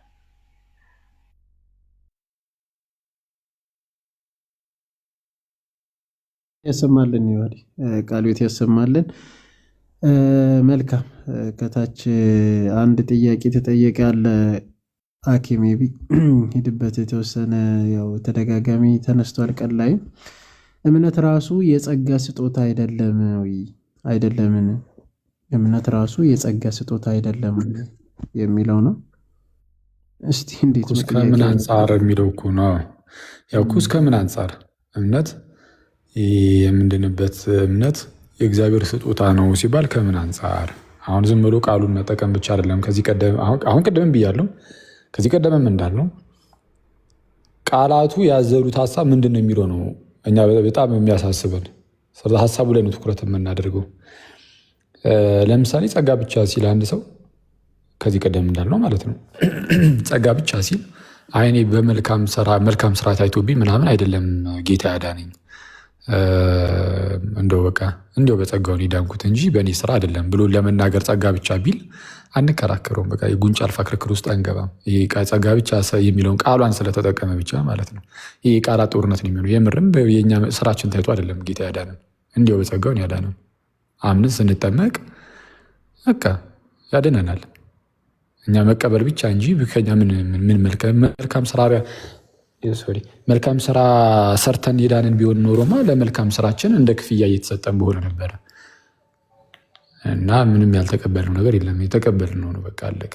በቃ ተሰጠን፣ እኛ ተቀበልን። እኛ ተቀባይ ነን፣ ግን ተቀባይ ግን ነን። የስ ሚኒንግ አክቲቭሊ የስ ተቀብለናል። ይህ ይታወቃል። ፈቃድ አለን ማለት ነው መቀበል ላይ እና ለምሳሌ ይህንን ለማሴት ቅድም እንዳልኩ ይሄ በእኔ በስራ አይደለም የሚዳንኩት ለማለት አንድ ሰው ጸጋ ብቻ ቢል እሱ አያጨቃጭቅም። ስለ ጸጋ ብቻ ላይ የምንጨቃጨቀው ለምንድን ነው ብለናል። በቃ ነፃ ፈቃድ የለንም፣ ያለኛ ፈቃድ እንደዚሁ አዳነን የሚል ነገር ስላለው ጸጋ ብቻ የሚለው ትምህርት ለዛ ነው የምንከራከረው። አሁንም እምነት የእግዚአብሔር ስጦታ ነው ሲባልም ምን እየተባለ ነው? ያለ እግዚአብሔር እርዳታ ማመን አልችልም ለማለት ፈልገ ከሆነ ይህ ከንጎ በዘት ከቃሉ ጋር ችግር የለብንም። በቃ ማለት ከቃሉ ጋር በዛው ልትሄድበት ትችላለን። ያን ያህል ችግር የለብንም። በጌታ እርዳታ አመንኩኝ ለማለት ከሆነ ሚኒንግ የስኔ ነፃ ፈቃድ አለኝ። ጭራሹ ነው ምንም የማመን አቅሙ ሙሉ በሙሉ ጠፍቶ እኔ ውስጥ ጠፍቶ ዝም ብሎ ብቻ እምነት እየሰጠኝ ምናምን ሳይሆን እያልክ ያለው ይልቁንም ግን አዎ የማመን ነፃ ፈቃድ አለኝ፣ ግን እንደዛም ቢሆንም ግን ያለ እግዚአብሔር እርዳታ አላምን እያልክ ከሆነ ችግር የለውም። እሱ ጤናማ ነው። ወይም ደግሞ ልክ ቅዱስ ዮሐንስ አፈወርቅ እንደሚናገረው ገና ከጅምሩ ለማመን ራሱ መስማት አለብህ። መስማትም ደግሞ በእግዚአብሔር ቃል ነው ብሏል። እምነት ከመስማት ነው፣ መስማትም በእግዚአብሔር ቃል ነው ይላል። እምነት ከመስማት የሚነሳ ነው ብሎናል። ከመስማት የምንሰማው እኛ ነን። የምንሰማው እኛ ነን። ከምንሰማው ከዛ ነገር ደግሞ እምነት አለ፣ እምነት ይመጣል። እምነት ከመስማት ነው። ከመስማት ከዚህ ከመስማታችን እምነት ይፈጠራል ወይም እምነት ይመጣል በውስጣችን። እምነት እያደገ በዛው ደግሞ ይሄዳል። እምነት ከመስማት ነው፣ መስማትም ደግሞ በእግዚአብሔር ቃል ነው ይላል። ስለዚህ አንተ ሰምተህ ለማመን ገና ከጅምሩ የእግዚአብሔር ቃል ያስፈልጋል? አያስፈልግም? ያስፈልጋል። የእግዚአብሔር ቃል ደግሞ የመጣው በጌታ በኢየሱስ ነው አይደለም ነው። ስለዛ ክርስቶስ መጥቶ ባይወርድ ከሰማይ ከቅድስት ድንግል በስጋ ባይወለድ የሁሉ ነገርም ባልመጣ በቃ ማመን ምናምን የሚባል ነገርም ባልኖረ ይሄ እሱ ስለመጣ ማመን የሚቻል ነው። ስለዛ ከዛ አንጻር ደግሞ እርሱ በመምጣቱ ቃሉን ለእኛ ስለሰጠን ለዛ እንደው እኛ ሰምተን አመንን ለማለት ኧረ እሱም ቢሆን ከራሱ ነው፣ የእምነትም ቢሆን ኧረ ከጌታ ነው ብለህ ብትናገር ጤናማ ነው። ልክ ቅዱስ ጳውሎስ እንደተናገረው ማለት ነው ኤፌሶን ምዕራፍ 2 ቁጥር 8 ላይ እንዲህ ብለህ ብትናገር ጤናማ ነው፣ ምንም ችግር የለውም። አየህ ቃላቱ ጤናማ የሚሆኑበት መንገድ አለ፣ ፍጹም ስህተት ደግሞ የሚሆኑበት ደግሞ መንገድ አለ። ስህተት የሚሆነው መቼ ነው? እንደ ሉተራኑና እንደ ካልቪኒስቱ ምን ብለህ ስታምን አይ ምንም ነፃ ፈቃድ የለኝም እግዚአብሔር አስቀድሞ የወሰናቸው ሰዎች እምነትን ይሰጣል እያልክ ማውራት ስንጀምር ያኔ ኖ ይባላል። ያኔ ስህተት ነው። እንደዛ ከዛ አንጻር ከሆነ እምነት ስጦታ ነው እያልክ ያለው ያኔ ስህተት ይሆናል። ስለዛ እምነት የእግዚአብሔር ስጦታ ነው፣ የጸጋ ስጦታ ነው የሚለው ቃሉ አይደለም የሚያጨቃጭቀን፣ ውስጡ ያለው ሀሳብ ምንድን ነው የሚለውን ነው እኛ የምንመረምረው። መልካም ቃለ ሕይወት ያሰማልን። ስለዚህ ስናጠቃልለው በዚህ ረገድ እግዚአብሔር አብ ልጁን ያለምንም ከኛ ምንም ሳይፈልግ ወይም ደግሞ ያለምንም ምክንያት ስለ እኛ እንዲወደውን ሰጠን፣ ልጁን ሰጠን። ልጁ ደግሞ ስለ እኛ ብሎ መከራን ተቀበለ፣ ተሰቀለ፣ እኛን አስተማረ። ያ አስተምህሮት ደግሞ ሃይማኖት ወይም ደግሞ እምነት ከእርሱ የተሰጠ ወይ ሃይማኖቱ ማለት ነው። ኦብጀክቲቭሊ ሃይማኖቱ ከእግዚአብሔር የተሰጠ ነው። አሜን ብሎ የመቀበል ግን ከእኛ ነው ማለት ነው። ስለዚህ አሜን ብሎ እኛ ካልተቀበል ነው አንችልም፣ መዳን አንችልም ማለት ነው። ስለዚህ ከሰው የሚጠበቀው አሜን ብሎ ያንን ጸጋ መቀበል ነው። እግዚአብሔር እርዳታ ይሄው እንዲሁ ስለወደደን ሰጠን፣ ልጁን ሰጠን፣ ይሄው አስተማረን። እንዴት መዳን እንዳለብንም ደግሞ አስተምሮናል። ያ ደግሞ ለእኛ ተሰበከልን፣ ሲነገረን እንሰማለን። ከሰማን ደግሞ አሜን ብለን መቀበል አለመቀበል የኛ ነው። ጌታችን ግን ለሁሉም ነው የሞተው። ይሄ ጸጋ ደግሞ ለሁሉም ነው እንዲቀበል የሰው ልጅ ሁሉ የተሰጠው እንጂ የሆነ ሰንበዲ ብቻ ለይቶ መርጦ ለዚህ እገሌ ይሰጣሉ ለዚህ ደግሞ አልሰጥም ብሎ እግዚአብሔር አልከፈለም። እንደዚህ ብሎም አልወሰነም። ጌታ ኢየሱስ ክርስቶስ ለዓለም ሁሉ ነው የተሰጠው። ይሄ እምነቱም ለዓለም ሁሉ ነው። ዓለም የተቀበለው ደግሞ ይድናል፣ ያልተቀበለ ግን ድህነትን አያገኝም ማለት ነው። ቃሉት ያሰማልን። አኪዮስ እሺ፣ ኪያይ ሰላም ለእናንተ ይሁን። ሰላም ክርስቶስ ይብዛልሽ። እሺ፣ ከየት ቤተ እምነት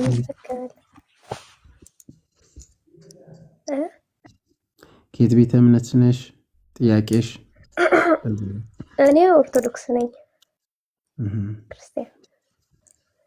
እሺ፣ ርዕሱ አክቹዋሊ ጥያቄ ያላችሁ ጴንጤዎች ጠይቁ ነው የሚለው። እሺ፣ ጥያቄሽ ምን ነበረ? ለማንኛውም እንቀበል። አዋይ በስንት ጸሎት ነው የገባሁት፣ ለዛ ነው በጣም ረጅም ጊዜ ነው። እሺ፣ ቀጥይ። እሺ የኔ ጥያቄዎች ትንሽ በዛ ይላሉ እና ያን ጊዜ ያላችሁ ትመልሱልኛላችሁ? ሜቢ እንትን እንዳይሆን ከርዕሱ ወጣ ያለ እንዳይሆን የኔን ፎሎ አድርጊና ሜቢ ዮሐድንም ፎሎ ባክ መልስልሻለን። በውስጥ ሰፋ ባለ በቴሌግራም ላይ ብንሰጥሽ መልካም ነው። እኔ አሁን ይሄው ፎሎ አድርጌታለሁ እንትን እንዳይሆን ፎሎ ሁላችንም አድርጊ። በውስጥ ሰፋ ባለ እንትን ብንሰጥሽ መልካም ነው። እሺ አመሰግናለሁ። ምናልባት እየሰማሽ ከነበረ ግን ክያ በርዕሱ ዙሪያ ጥያቄ ካለሽ ይቻላል። በርዕሱ ዙሪያ ማለት ነው ለአሁን ካልሆነ ግን ሌሎች ከሆኑ ግን በውስጥ እንዳለሽ በሰፊው ይቻላል። አዋይ አልሰማኋችሁም። እኔ አሁን ዞር ዞር ስል ያየኋችሁ እና እድሌን ልሞክር ብዬ ነበረ እንጂ አልሰማሁም። እሺ እንደዛ ከሆነ በቃ ፎሎ አድርጊንና በውስጥ ጻፊልን። መኩ እንትና ናቲም አለ እዚህ ያሉት እነ ካካ ምናምን አቡሻ ምናምን እንትን አድርገሻቸው ፎሎ አድርገሽ በውስጥ ጻፊላቸውና እንመልሳለን። እሺ እሺ አመሰግናለሁ። እሺ አስወጡኝ። እሺ አልችልም መውጣት። እኔን አታግል። አኬ በጽፊለትም ማንም አይሰማሽም። ዮሐዲ ትዝ ይላል but the Lord's days was free from all sins የሚለው ትርጓሜ but the Lord's days was free from all sins የሚለው ትርጓሜ እንዴ ያ አኩቻ ትርጉ እንደገና ብዙ ታልፈናል እኮ ይቅርታ ተጠይቋላ። ግን እሱ ነገር አይወድ ይቅርታ ሲል የምር አኩቻ ነው ወይስ ሌላ ነው ብያለሁ። እሱ የዛኔማ ያኒኩ የሆነ ትምህርት ቤት አስገብቶ ነበር። ያለውን አልሰማህም እንዴ? ሜሪት ዲክሽነሪ ምናምን ገዝቼ እሰጥሃለሁ ምናምን ብሎ እሪ ብሎ እኔ እኮ እሱ እኮ ነው ደግሞ የባሰ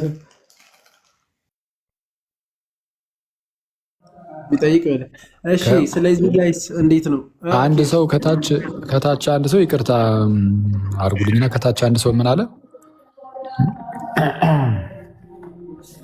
ምን ነበር? ኦኬ አዎ እናንተ እኔ መረጥኳችሁ እንጂ እናንተ የመረጣችሁኝ አይደለም ብሏል። እናንተ አልመረጣችሁኝም እኔ ነኝ የመረጥኳችሁ ያለ ጌታ እንዴት ይታያል የሚል ነገር አለ።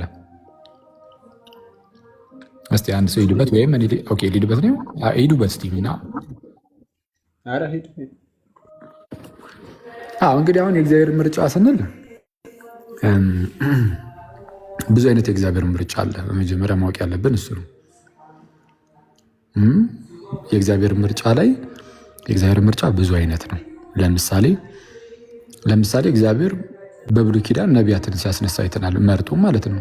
በቃ እንዲሁ ከህዝቡ መካከል ነቢያትን መርጦ ቃሉን በእነርሱ በኩል ሲልክ አይተናል።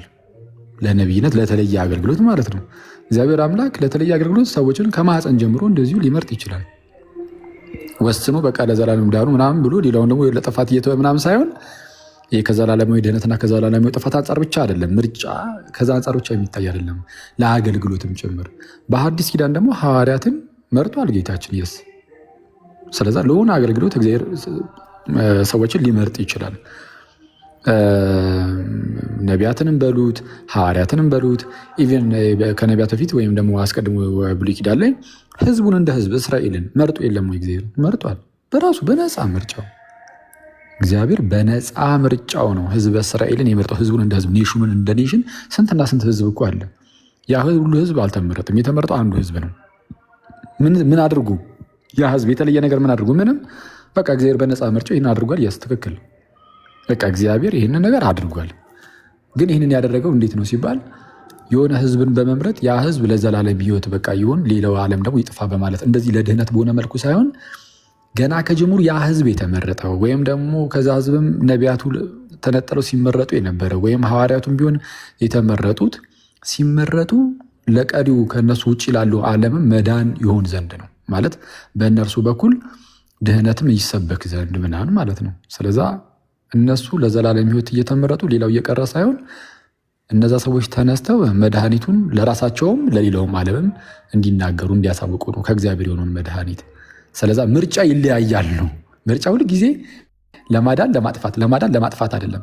ለተለየ አገልግሎትም ምርጫ አለ።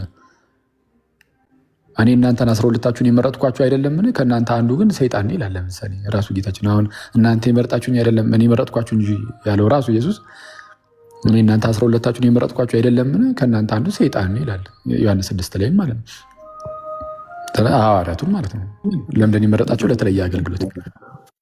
እሺ ሂጂ በካካ የታባቱ ለመሄድ ሲሆን የሆነ ከስር የሆነ ኦብጀክሽን ተነስቶ እንትን እንድትልበት ነው። ከመረጣቸው በኋላ ሊተዋቸው ነው ወይ ምናምን የሚለው እኮ እሱንም እኮ ነው የምልህ። ምርጫው ራሱ ገና ከጅምሩ ይሄኛው ለአገልግሎት ነው። ምንም ለአገልግሎት ተመርጦ ሊወድቅ ይችላል ሰው። ምክንያቱም የተመረጠው ለሆነ አገልግሎት ነው እንጂ የሆነ ነቢያትን ለምሳሌ ሲመርጥ ነቢያትን መርጦ ነው መቼስ የላከው አይደለም። ነቢያትን ሲመርጥ ከነቢያት ውጭ ያሉት ያው ሁሉ የእስራኤል ሕዝብ ግን እንዲጠፋ እግዚአብሔር እየፈረደበት ነው ማለት አይደለም። ለሆነ አገልግሎት እግዚአብሔር ሰዎችን ይለያል፣ ይመርጣል፣ ፒክ ያደርጋል። የስ ከድህነት አንጻር ከሆነ ግን የሚያምኑ ሁሉ ይድኑ ዘንድ አሕዛብም አይሁዳውያንም ሁሉም የተመረጠ ነው። ይህ ምርጫው ለሰዎች ሁሉ ደግሞ የደረሰ ደግሞ ምርጫ አለ። ለማን? ለሁሉም፣ ለአሕዛብም ለአይሁዳውያንም። አይሁዳዊ የለም፣ የግሪክ ሰው የለም፣ ወንድ የለም፣ ሴት የለም፣ ባሪያ የለም፣ ጨዋ የለም ተብሎ እንደተነገረው አንዱ ጌታ የሁሉ ጌታ የተባለ እንደተነገረው ከድህነት አንጻር በተለይ በዚህ በሐዲስ ኪዳን በዚህ በዘፍጥረት ምዕራፍ 18 ቁጥር 22 ላይ አሕዛብ በዘር ይባረካሉ የሚል የተስፋን ቃል አብርሃም እንደተቀበለ ሁሉ አሕዛብ በዘር ይባረካሉ። በቃ በክርስቶስ የሆነው በረከት መባረክ ለሁሉ ፍጥረት ሆኗልና የሚያምኑ ሁሉ ይድኑ ዘንድ የእግዚአብሔር ምርጫ ነው ከድህነት አንጻር እና እንደዛ ነው። ከተመረጡ በኋላ ከመረጣቸው በኋላ ሊተዋቸው ነው የሚለው አስመልክቶ አንድ የመጽሐፍ ቅዱስ ቃል እንትን ልበልና ለምሳሌ ያክል ክርስቲያኖች ከጸጋው ሊወድቁ እንደሚችሉ ቅዱስ ጳውሎስ ያስተምራል ራሱ። አሁን ለምሳሌ የገላትያ መልእክት ምዕራፍ አይ ቲንክ 5 ላይ በሕግ ልትጸድቁ የምትፈልጉ እንግዲህ ከጸጋው ተለይታችሁ ወድቃችኋል ብሎ ይናገራል ማለት ነው። እና ስሩ ሎጂካል ኮንሲስተንሲ አሁን እንግዲህ የተመረጡት በጸጋ ከሆነ እንግዲህ ከጸጋው ተለይታችሁ ልትወድቁ ትችላላችሁ የሚል ቅዱስ ጳውሎስ ራሱ ያስቀምጣል ማለት ነው። እና አንዳንዴ መመረጥን ኢነ ፓሲቭ ሴንስ መመልከት ነው። በነገራችን ላይ አክቲቭ ወይ እንደው በግለሰብ ደረጃ አትመልከቱት። ለምሳሌ ማንም በክርስቶስ ቢሆን አዲስ ፍጥረት ነው በክርስቶስ መረጠን ብሎ ሲናገር ኢንዲቪዥዋሊ አይደለም የሚታየው፣ ህብረታዊ ሲሆን ነው። ኢነ ኮርፖራል ሴንስ እንደሚባለው ማለት ነው። ስለዚህ እንደው በግለሰብ ደረጃ ነጥቆህ አንድ ቦታ ያስቀምጣል ማለት ሳይሆን ራሱ እግዚአብሔር ለማዳን ባስቀመጠው ነገር ውስጥ ስትሆን ኮርፖራሊ ተመርጠሃል ማለት ነው። ነገር ግን በራስህ ፈቃድ ደግሞ ከጸጋው ተለይተህ ልትወድቅ እንደምትችል ገላትያ ምዕራፍ 5 ከቁጥር 3 ጀምሮ ይናገራል ማለት ነው።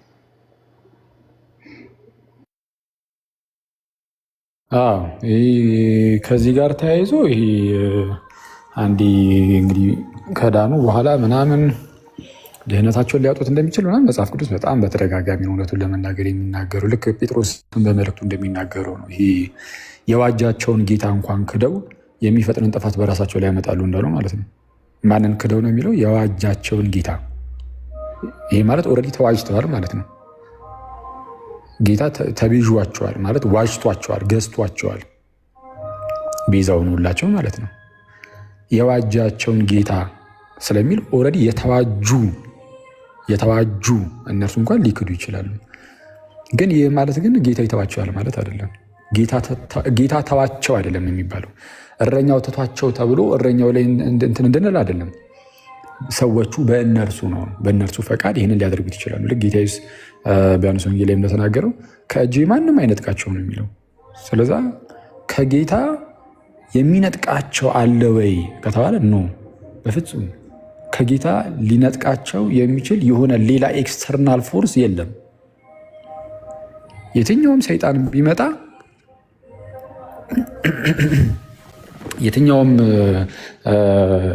ሰይጣን ሊሆን ይችላል። ምንም አይነት ስፒሪት ቢመጣ እሺ፣ ሜሮን ምናልባት የሚጠቅምሽ ከሆነ ያዥ። ሁለተኛ ጴጥሮስ መልእክት ምዕራፍ 2 ቁጥር 1 ላይ ሁለተኛ ጴጥሮስ ምዕራፍ 2 ቁጥር 1 ላይ የዋጃቸውን ጌታ እንኳ ክደው የሚፈጥንን ጥፋት በራሳቸው ላይ እየሳቡ የሚያጠፋ ኑፋቄን አሽልኮ ያገባሉ የሚለው ክፍል ማለት ነው። የዋጃቸውን ጌታ ክደው ይላል። የዋጃቸውን ጌታ ክደው የሚፈጥንን ጥፋት በራሳቸው ላይ ያመጡ ይላል። የሚያጠፋ ኑፋቄን አሽልኮ ያስገባሉ ይላል። ይሄ ብቻ አይደለም። ኢቨን ሪጀክቲንግ ዘ ሎርድ ዛት ሪዲምድ ዘም ነው የሚለው በእንግሊዝኛው ነገራቸው። የተቤዣቸውን ማለት ነው። ኦልሬዲ ያዳናቸውን የገዛቸውን እና እንደተባለው ግን በዚህ በዮሐንስ ወንጌል እንደነገርኳችሁ ከእጄ ማንም አይነጥቃቸውም ስላለ እረኛው ኃያል ነው። ስለዛ ምንም ነገር መጥቶ አይነጥቀው። እኛ በጎቹ ነን፣ እሱ እረኛው ነው። የትኛውም ተኩላ መጥቶ በጎቹን ከጌታ ጋር ታግሎ አሸንፎ ጌታን ከጌታ እጅ ላይ ፈልቅቆ መውሰድ ምናምን የሚችል የለም። ታዲያ ምንድን ነው ከተባለ በጎቹ ራሳቸው በፈቃዳቸው ግን ሊተውት ይችላሉ። እረኛው አስገዳጅ አይደለም። አስገዳጅ አይደለም። እረኛው አስገዳጅ አይደለም። እኔ ራሴ እኔም ወድቅ ያለው ጋዲ ሉጣ እባክሽ። እንደውም አሁን ይቅርታ ጋይስ፣ ጋዲ ብቻ የሚገባው ነገር ተናገርኩኝ። እሺ ቃሎት ያሰማልኝ እና ጻድቅ ሕዝቅኤል 18:24 ላይ ነው አይደል? ጻድቅ ከጽድቁ ቢመለስ ኃጢአትን ቢሰራ ይጠፋል እንጂ እንደማይድን ማለት ነው። በመጀመሪያ ጽድቁ እንደማይድን እንደሚጠፋ ነው የሚናገረው ሕዝቅኤል 18:24 ላይ። ጻድቅ ከጽድቁ ቢመለስ ኃጢአትን ቢሰራ በእርኩሰቱ ይጠፋል እንጂ አይድንም፣ ካልተመለሰ ማለት ነው። ከተመለሰ ግን ድህነትን እንደሚያገኝ ያስቀምጣል። ትንቢተ ሕዝቅኤል ምዕራፍ 18 ቁጥር 24። ቀድሞ ጻድቅ ነበረ፣ ከጻድቁ ተመለሰ፣ እርኩሰትን ሰራ፣ ይጠፋል ማለት ነው። ሜቢ ሜሮን ልኬልሻለሁ፣ እንትን ግቢ ጠይቂ፣ ሞር ብትጠይቂ በጣም ደስ ይለኛል። ኦፕንሊ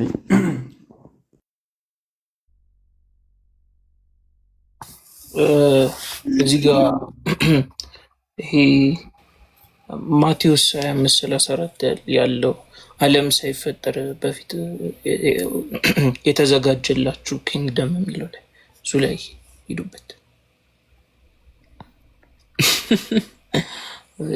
እሱ ላይ ጋዲ ላይ እንሄዳለን በኋላ። ኧረ ከታች ጋዲ ላይ እንደሚጽፉ ጋዲ አይዞ ግባ፣ የኛው የወንድም ውጭ ቤት ነው።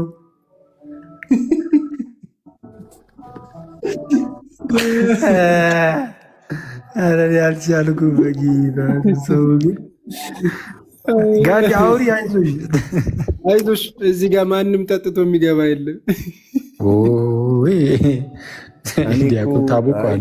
ጨብሲው ሳይሆን ድንገት አኬ ልክ ስገባ ውጣ እንዳትሉኝ ብዬ እኮ ነው። እንዲህ አንተ ከታች እኮ ነው አንዱ ጋዲ አይዞህ ግባ። የወንድሞች ቤት ነው።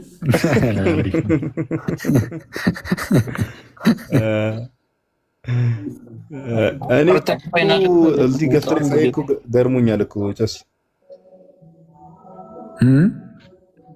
ገፍት ላይ ሳይ ገርሞኛል። ቅድም የፈጠነ አንድ ላክልኝ ብለኝ ወደ ቤት እየገባሁ እያለ ነበርኩ ያስላኩሽ። አሁን በቃ ሉጣ እባክህ ትላለህ። የነገው እንደተጠበቀ ነው። እሺ ፓፓ ስንት ሰዓት አላችሁ? እሱን እኮ አላሳወቃችሁኝም። 3 ሰዓት። ኦኬ 3 ሰዓት ይሁን። እሺ ፀሐዩ ሳያገኘን ቶሎ ብንንቀሳቀስ ይሻላል ብዬ ነው። ትክክል።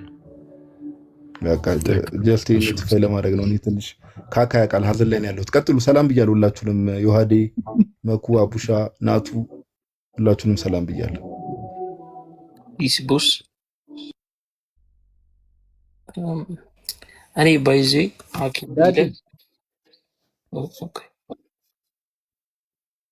ቀጥ መኩ ሶሪ አይ ጋዲን ሰላም ለማለት ነው አለ ጋዲ መክፍዚ ከበጀማው ከም ጅርቱ አቦ አከመከም ጀረባክ የት ነው አሁን? አፋር ነው? ድሬዳዋ፣ ሐረር? አሁን ሐረር ገብቻለሁ። ትናንት ነው አፋር የነበርኩት። እኔ እኮ የባለፈው ፎቢያ እኮ ስማ ዮሐዴ፣ የባለፈው ውጣ የሚለው ቃል በጣም ውስጤ ከመግባቱ የተነሳ ማለት ነው የሆነ ላይቭ ላይ ጭራሽ ሴጣን ለማውጣት እየሞከሩ ነበር አሉ እና እሱ ልክ ልወጣ ነበር። ተማሪ ወጣ ብዬ ላስደነግጥ ነበርኩ። ከባድ ነው። ግን እሱ ቪዲዮ ምን እሺ ነው ግን የምሬ ገስት ላይ ምናምን ነገር መስቀል ይዞ ይሄ ውጣ መስቀል ይዞ ገስት ላይ ምናምን ነገር የሆነ ቪዲዮ ይሻላል ላልከ ሰውዬ ምንድን ነው? የምሬን እኮ ነው። አይ እሱ እስቲ ናቱን ልጠይቀው። ዲያቆን ናታኒም የለ ካለ አቤት በለኝ። የለም ያቦካዋል እባክህ። ቪዲዮ አሳይቶ ነው የሚሄድበት እሱ ጭራሽ። አይ ግን እኔ ምንም ስርዓት የሌለው አግባብ የሌለው ነገር ነው። ለማንኛውም ርዕስ ስላልሆነ ችግር የለውም። እሺ አይ ቲንክ ከቪኪ ጋር የሚገናኘውን አይደለም። እኔ ሌላ ነው እያልኩ ያለሁት። እሺ መኩ ምን ልታሳየን ነው ፓፓ? እኔም ሐረርን በማታ ላሳያችሁ ነበረ። ምን ያደርጋል ናቱ በትልቁ አልኩታ እንደ መኩን ስማ አንተ ያለ ናቱ አይቻልም መሰለኝ ማለት እስቲ አድርጊ። ኧረ በላ ዘግታለች። ዝግትግት አድርጋ ነው ሄደችው። አይናቱ ምስሩን እየሰራ ይሆናል እባክህ ናቱ በዚህ ሰዓት ናቱ አታወራም እንዴ? ሲጀምር ይተኛል እንዴ? ቤት ገብቶ ቀልደኛ። እስካሁን ከብሉይ ኪዳን አልወጣችም። ብኩርናውን ልገዛ ነው መሰለኝ በምስር ወጥ ስሪ። አይዞሽ መኩ ደግሞ አንተ ስንት ቀን ተመከርክ? ዲያቆናትን በሴት አንቀጽ አትጥራ ስሪ ምናምን እያልክ አትጥራ እንዴ? አይ ምስሩን እኮ ነው። የት ነው ያለው? እየሰራ ነው። ናቱን ማታከብር ክህነቱን አክብር አንተ ሰውዬ። አዎ እስቲ ኩሽና ነው ናውጣ አግባ እንዴ? ምንድን ነው ይህ ልጅ እንዴ? ዮሐዴ ምንድን ነው የሚለው? ኧረ በጾሙ የምን አግባ ነው እንዴ? ስገድ ነው የሚባለው። እኔ አሁን ቅድም ከዮሐድ ጋር ተደዋውለን ነበረ። እኔም ስገድ ስለው ዮሐዴም ስገድ ሲለኝ ነበረ። ኧረ እንስገድ ብለን እኮ ነው ከመግባታችን በፊት ተደዋውለን የገባን። አልገባችሁም? ሱባኤ ያዝበት ለማግባት እኮ ቢያንስ መያዝ አለበት። በዚህ ጾም ውስጥ ከኩሽና መውጣት አለበት። ይሄ ልጅ ማስወጣት አለበት። እባክህ ሕማማቱን አተባብይ ጾም ሴት በሴት ይግባ እንደ አንተ። ኧረ ክርስቶስን ያሰንበት። አግባ ይላል። አይ መኩ ግን ከሀረር እንዴት ነው? እስካሁን ምንም ተስፋ የለውም ማለት ስማ ጃፓኗ ነበረ የሀረሯ ሆኗል። ደግሞ አሁን መኩ ግን የምፈራለት ነገር አካሂዱ የዋዴ ዘፋኝ እንዳይሆን ሀረር ጃፓን ይዞባቸው ሌላት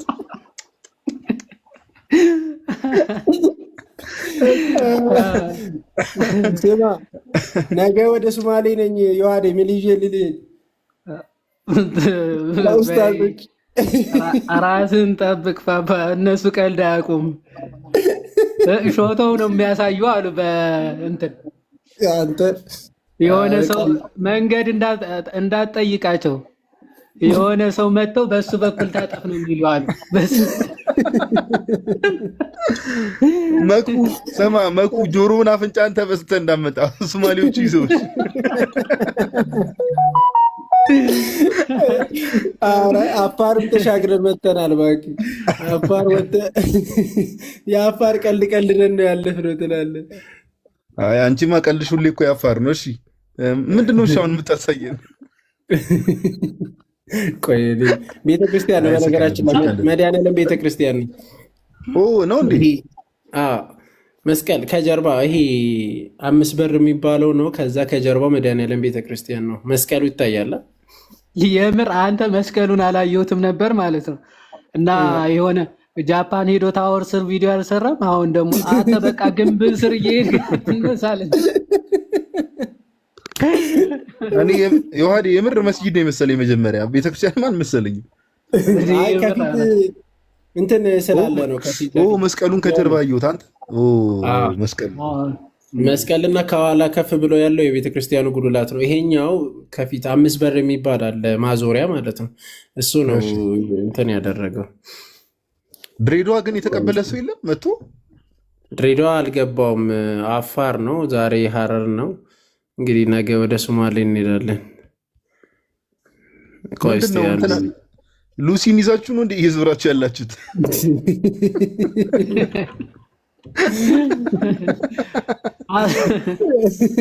እንዴ ስትል አልገባኝም። ሉሲ ይቺ አጽሟ ናታ 3 ሚሊዮን ዓመት ምናምን ኖራለች የምትባለዋ። አዲ ታይስ ይሄንን ያው ኧረ መኩ እያት በእናትህ ምንድን ነው አቀማመጥ ግን ድቤ ልመታው የሚመስለው እኮ ይዣለሁ እኮ እንትኑ ምንድን ነው ያስከው? የሆነ ማራገቢያ ነገር ነው። እኔ እንጃ ማራገቢያ ነው መሰለኝ አላቅም። ከዛ ሰጡን ብቻ ፎቶ ተነሳንበት። እንትን ነው ከጀርባውን አረቢያ መጅሊስ ነገር ነው። አዎ የእንትን የእነሱ ቤታቸው ነው። እንደዛ የባህል ቤት ነው። እንትን ላይ ተመዝግቧል ምናምን ምንድን ነው ስሙ? ኧረ የወርልድ ሄሪቴጅ ምንድን ነው? ዩኔስኮ ነው። ዩኔስኮ ላይ ተመዝግቧል። አቀማመጥ ግን በጣም ልምድ እንዳለ ታስታውቃለህ። አይ ኡስታዝ አስተምራኝ እኮ ነው። ዮሐድ የት ሄደች? የት ሄደ ዮሐድ? እሱ አስተምሮኝ ነው ኡስታዙ። እና ይገርምሃል እዚህ አላወራም ተው። አይ ሌላ ነገር አታውራ፣ በውስጥ ነው የሚወራው። አንተ ዝም ብለህ የመጣልህ ነገር በውስጥ እናወራለን። ከጀርባ ያሉት ምንድን ናቸው? ሳህን ነገር ነው? ሰፌድ ነው? ሰፌድ ምናምን ትሪ የዱሩ በጣም የዱሮ ናቸው እንዳሉ በስማ እና ቅርስ ነገር ናቸው። ቅርስ ነው እና ማለት ማፍጠር ጀመርክ? ሰዓታችሁ ደረሰ? ደበረሽ? ቆይ ስትሪት ምግብ ላሳይ። ሚው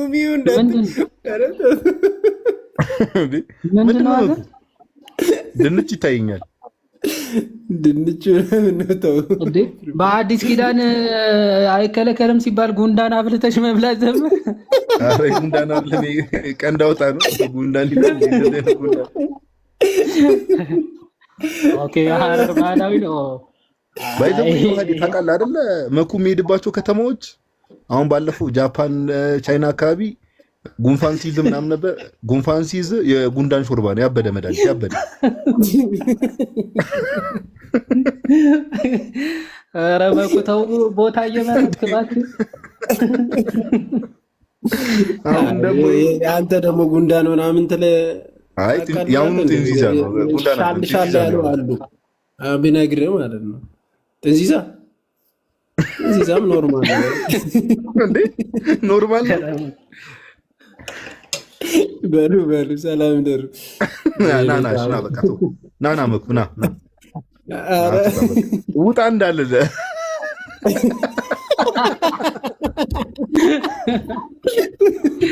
ለሁለት ውጣ መላል እኔና የዋዴ ሂድ ውጣ እንዳለ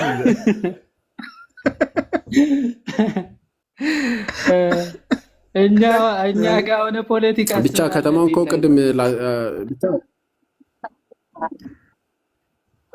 ማን ነው መኩ ምን እያልክ ነበር? አይ ፖለቲካ ትሰራለህ? ኧረ ይሄ ናቱ አይወጣም። እንዲህ ምንድን ነው የሚሰራው? ገንፎ ነው እንዲህ። ኧረ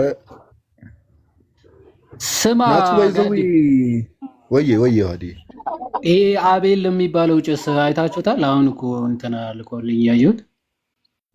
ማን ነው አቤል? የሆነ ዲያቆን ነኝ ምናምን የሚለው ልጅ በውስጥ ተልኮልኝ መጽሐፍ ቅዱስ አድላለሁ ምናምን የሚለው ጭስ ነው። ኧረ በደንብ እንሄድበታለን በጌታ እጭ። አይ ጭራሽ ገዳም እየሄደ ነው። ገዳም ኧረ ቆይ በደንብ ቪዲዮ እንሰራበታለን። መድረስ አለበት ላይ አይመስለኝም እኮ። ኧረ ይሄን ያክል ገዳም ማይሄድ እስኪ ገዳም እንኳን የተማሩ ስለሆኑ ምንም አያመጣም። ግን እንደዚህ አይነት ጽሁፎች ምናምን ተደራጅቶ ምናምን መስራት ከጀመሩ ግን ያው በእኛ እንኳን ባይሆን የሆኑ እንትን ብሰሩበት ሌሎቻችሁ አሪፍ ነው። የምን ጽሁፍ ነው? ሌላም ደግሞ አለ እንዴ? አይ ኖ ሌሎች ጋር ማለት አሁን ገዳም ላይ ያሉ ምንም የሆነ ጽሁፉን አንብበው ምናምን መዝነው እዛው ጥሩ አድርገው ሻማ መለኮሻ ምናምን ያደርጉለታል። ችግር የለውም መጽሐፉን። ግን ይሄ እንደዚህ በምዕመናን ምናምን ደረጃ እየሄደ ዲያቆን ነኝ ምናምን እያለ እንደሚረዳ አይነት አክት እያደረገ ድራማ መስራት ምናምን ከጀመረ ጀስት ኢንፎርም ለማድረግ እንዲታወቅ ምናምን ልጁ ታድሶ እንደሆነ ምናምን ቪዲዮ ቢሰሩበት ሌሎቻቸው አሪፍ ነው ብዬ አስባለሁ። በህግም እኮ አይደል? በህግ ራሱ እኮ ባይዘው የፕሪቴንድ እያደረጉ በዚህ ደረጃ እንትን ማለት እኮ ይሄ የሚታወቅ ግለሰብ ከሆነ ደግሞ ኦፊሻሊ እኔ እንደውም አንዲት በውስጥ የጻፈችልኝ ቆይ ብነግርህ እንዲህ ይሄ ወይ ነው መባል ያለበት ብላ ነው የጻፈችልኝ። ኧረ ወይ ማለቱን ቆይ አዎ የምር አንዳንዶቹ በቪዲዮ የማይመለሱ ነገሮች አሉ። እንግዲህ ታውቁታላችሁ። አይ ይሄ ማሳወቅ ነው። ስለ ክርስቶስ ብዬ ተሰደድኩ ብሎ ቪዲዮ እንዳይሰራ ይህን ቮይሳችንን እናስቀምጥ። በቃ አሁን እኮ መከራ ከሆነ ፓፓ እየሰረቀም እየዘመተም ተገኝቶ ሲወጣ ተገፋው ይላል። ከባድ ነው። አንተ ዳምፔለ ትለዋለህ ፓፓ። አንተ ዳምፔለ ምንድን ነው ሁሌ የምትገፋው?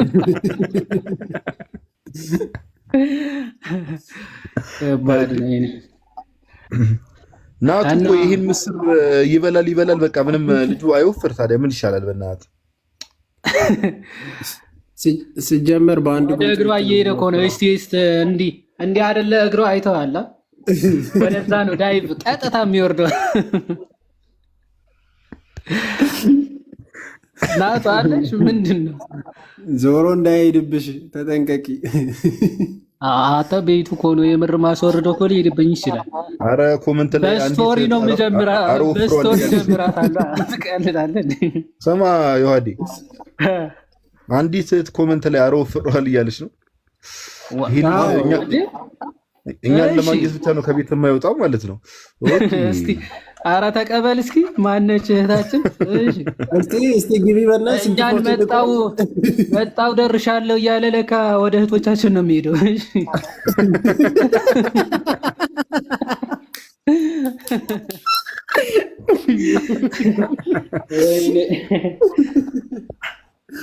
ወይኔ ናቱ፣ አረ ናውጣ።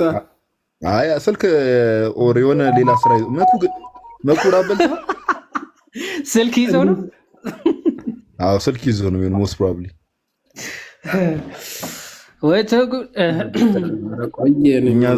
እኛ እዚህ ስለ ቤተክርስቲያናችን ቁጭ ብለን እንሟገታለን፣ እሱ ስልክ ያወራልናል ላይቭ ከፍቶ። ከባድ እኮ በጣም እኮ የሚገርም ጊዜ ላይ ነው የመጣው። ምን አይነት ጊዜ ደረስናል። ባይዘወይ ቤተ ስለከፈትክ ማለት ነው ናት ያጸድቅም ልክ ካልሰራበት ቤት መክፈት ብቻ አያጸድቅም። ስማ ጋዲ ወይ ዛሬ ያየዋቸው ጅቦች በቃ ዮሐዴንና ናቱ ነው የሚመስሉት።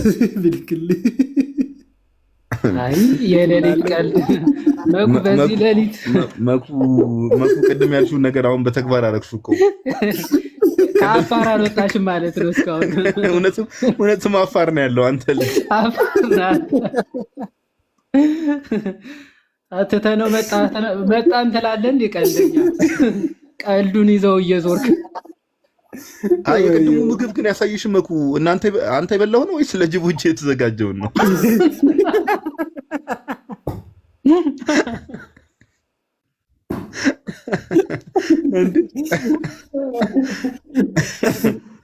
እንዲህ ብራዘር ግራ ገባን እኮ ፓፓ። ኧረ ዛሬ ለጤና ያድርግልን። ለጤና ያድርግ። እኔ እኮ ርዕሱ ደግሞ ጥያቄ ያላችሁ ጴንጤዎች ጠይቁ ነው የሚለው። ኧረ ቢያንስ ፊቱን አጥቶ ያው ናቱ ላይ መሄድ ማለት በቃ ተመሳሳይ ነው ከርዕሱ ጋር መሄድ። መኩ ምንድን ነው ያለው? እሺ የምር ግን ንገረን። እሺ ድንች ይታየኛል። እሺ ሌላ ምን አለው? እሺ ድንች አለው፣ አቮካዶ አለው። አንተ ድንች ሲባል አላለም? የምን ኬሚካል ነው ይሄ? የምን ኬሚካል ነው? መጣሽ ምስርሽን ጨረሽ መሰለኝ ሰርተሽ። ጋዶ በልታ ነው እንጂ የምን ሰርታ ጀመረች። ጋዶ 45 ደቂቃ ነበረ እኮ ፓፓ። ቀሪ ነው። ስማ እንደ ኢንዶሚን እኮ በ5 ደቂቃ የሚደርስ ምስር እኮ የሚሰራው ጭስ። የዚች ምሳሌ ደግሞ ምንድነው? ኢንዶሚን እና የአንቺ ያው ነው ምስር እኮ የአንቺ ኢንዶሚን ነው። እንዴት ነው ግን ሰዓት ናቱ ምን እየሰራ ነበር? የምር መኩ ምግቡን ያብራራ። ቆይ አንዴ ናቱ ውስጥ ይቀጥልሽ። መኩ ብቻ በሎቄም አለ። በሎቄ ታውቃለህ? ምን እርሻ የተማረ ሰው እኮ እንዲህ ነው። ጋር ባሎቄ ምንድን ነው? ባሎቄ ነው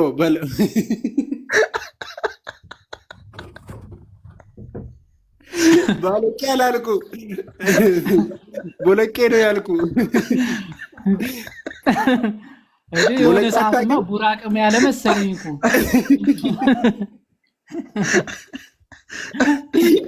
ባሮኬ ያልክ መሰለኝ። ምን ሊያደርግ ሄዳል? ምን አለው ሌላ? ቆይ እስኪ ከዛ በቃ ይሄ ነው እና ቲማቲምም አለው ሙዝም አለው። በቃ ቲማቲም የትኛው ነው ቲማቲም? የቱ ጋር ነው ያለው? አታየው?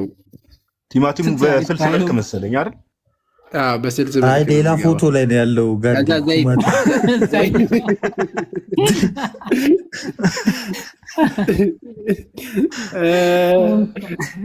ከታች ምን ብል ጥሩ ነው? ህንድ ስትሬት ፉድ ነው። ኧረ ላሽ እግራቸው ምናምን የሚኩትበት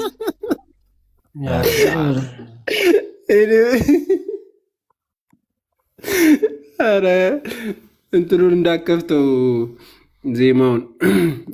ዛሬ ነው የበላኸው? ይሄንን ነው የበላሁት። ምሽትን እግዚአብሔር ይርዳል። እኔ እኮ ስማ ከቅድም ጀምሮ የሚሰማኝ የት ነው እላለሁ። ውጣ እባክህ ውጣ።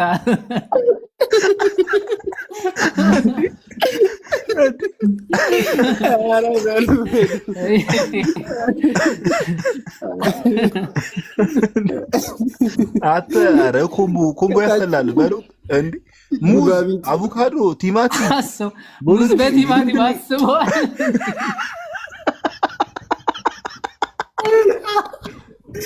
አላለቀ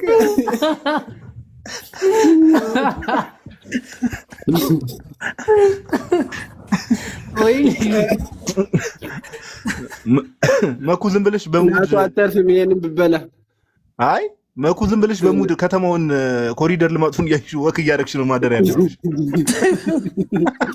አየሁት እኮ እንዳለ በቃ ማለት አለብኝ መሰለኝ ራሱ። አይ ጸዴ ነው ግን ጸዴ ነው መኩ። ለናቱ ይዘለት ና ቴካዌሽ ስመጣ። ኧረ እንዴ ኧረ እኔ አልፈልግም። ሙሸበክ ይሻልሻል ናቱ? አዎ ባይሆን አዎ ሙሸበክ ወይ ያ አንዱ ሀለዋም ከፈለክ ካለ ሙሸበክ አለ። ኧረ እነ ጋዲም ይፈልጋሉ። እሱ በቅላባ አለ። ምንድን ነው ሀለዋ ብያለሁ። ሌላ እስቲ ጥሩ ምን ለዘላለም ህይወት የሚጠቅም ነገር ነገር የዘላለም ህይወት የሚጠቅማችሁ ነገር የጋዲ ቅይር ማለት እኮ እኔ እዚህ ኃጢአቴ በዝቶብኛል ሙሸበክ ይለኛል። እንዲህ ምን የኃጢአት ስርየት ያሰጣል? ወዳጅ አያሰጥም። እዚህ አሉ ትልቅ ንስሐ አባት አሉ። ጋዲ ደውልላቸው። በቃ ስልካቸውን በውስጥ ጻፍልኝ። ቴንክ ዩ እጽፍልሃለሁ። የጳውሎስን መልእክት እንዲያጠራም እኮ እስካሁን እንደጠራኸው ማለት ሙሸበቅ ባቅላባ ምናምን እንዳልከው ማለት ያው አንተ ትበላለህ አትወፍርም። ምን እናድርግ እንግዲህ። አሁን ወፍራል አሉ። ምንድን ነው ግን ታጨርሰው እናቱም ትናገራለህ። እንዲህ ብራዘር አንተ ምን አይነት ደፋር ሰው አንተ በጣም ናቱ እኮ ነው የተባለው። ናቱ እኮ ነው የተባለው። ያራዳ ልጅ አትጋዲ ወደት ሪከርድ አይቼ ሁሉ መጥቼ መቡ ላይ የዘነበ ናቱ ላይ ሊያካፋ ነው መሰለኝ በጋዲ በኩል። አጀማመሯን አይታታላ እና ታዲያ ኢንዶሚን ያልከው ታች ዮሐዲ ትቀቅላለህ። ምን አልከኝ ጋዲ? እየጨረስን ነው መሰለኛል። በቃ ለእህቶች የምትልከውን አቁም። ምን ወፍረሃል? በቃ ወፍረሃል። ለእኛም አስወርደው። ምን አይነት ማስወረድ ብቻ ናቱን ሲጀምር በአገልግሎት ብቻ ነው የምናውቀው። ዝም ብለህ የሰው ስም ታጠፋለህ። ገዝት ላይ ምን አይነት ድፍረት ነው እናት? የጋዲን ዲስኮኔክት ሬዲ አድርጌ ካላስኳት አልችልም። ፍጥነቱ ጠቅጠቅ አድርገሽ በደቂቃ አልችል። አይ በቃ ሳታስወርደኝ በሰላም ግን ፒስ እንሻል። ፓፓ ተጠፋፋል አለሁልህ። ስደውልልህ ስልክ እምቢ አለኝ ቅድም። እኔ እንጃ ሜይ ቢ ያው የዚህ ሀገር ኔትወርክ ይሆናል። ኔትወርኩ እና በቃ ደህና ደሩ ጋይስ። በቃ ናቱሻ ብሮስኪ ስላገኘው ደስ ብሎኛል። መኩዚም ስላወራው ሁላችሁም ላይ ምታችም ያላችሁ ሰዎች አረ ኮመንት ላይ ጋዲ አሽቄ እያሉኝ ነው። እኔ ወንድሜ መውደድ አሽቄ ያስብላል ነገር። በጣም አሽቃበትክ በጣም እንዴ። እኛን ታስወርደናለህ እዚህ ጋር ቁጭ ብለህ። አሁን ድጋሚ ውጣ እንዳትባል ነው። መኩ ካሁን በኋላ የፌስቡክ ስምን ማለት ነው መኩ የሙሸበክ ምርኮኛ ነው ማለት ነው። አረ ምንድነው ገዝቱን የሚሞላው ይሄ ልጅ?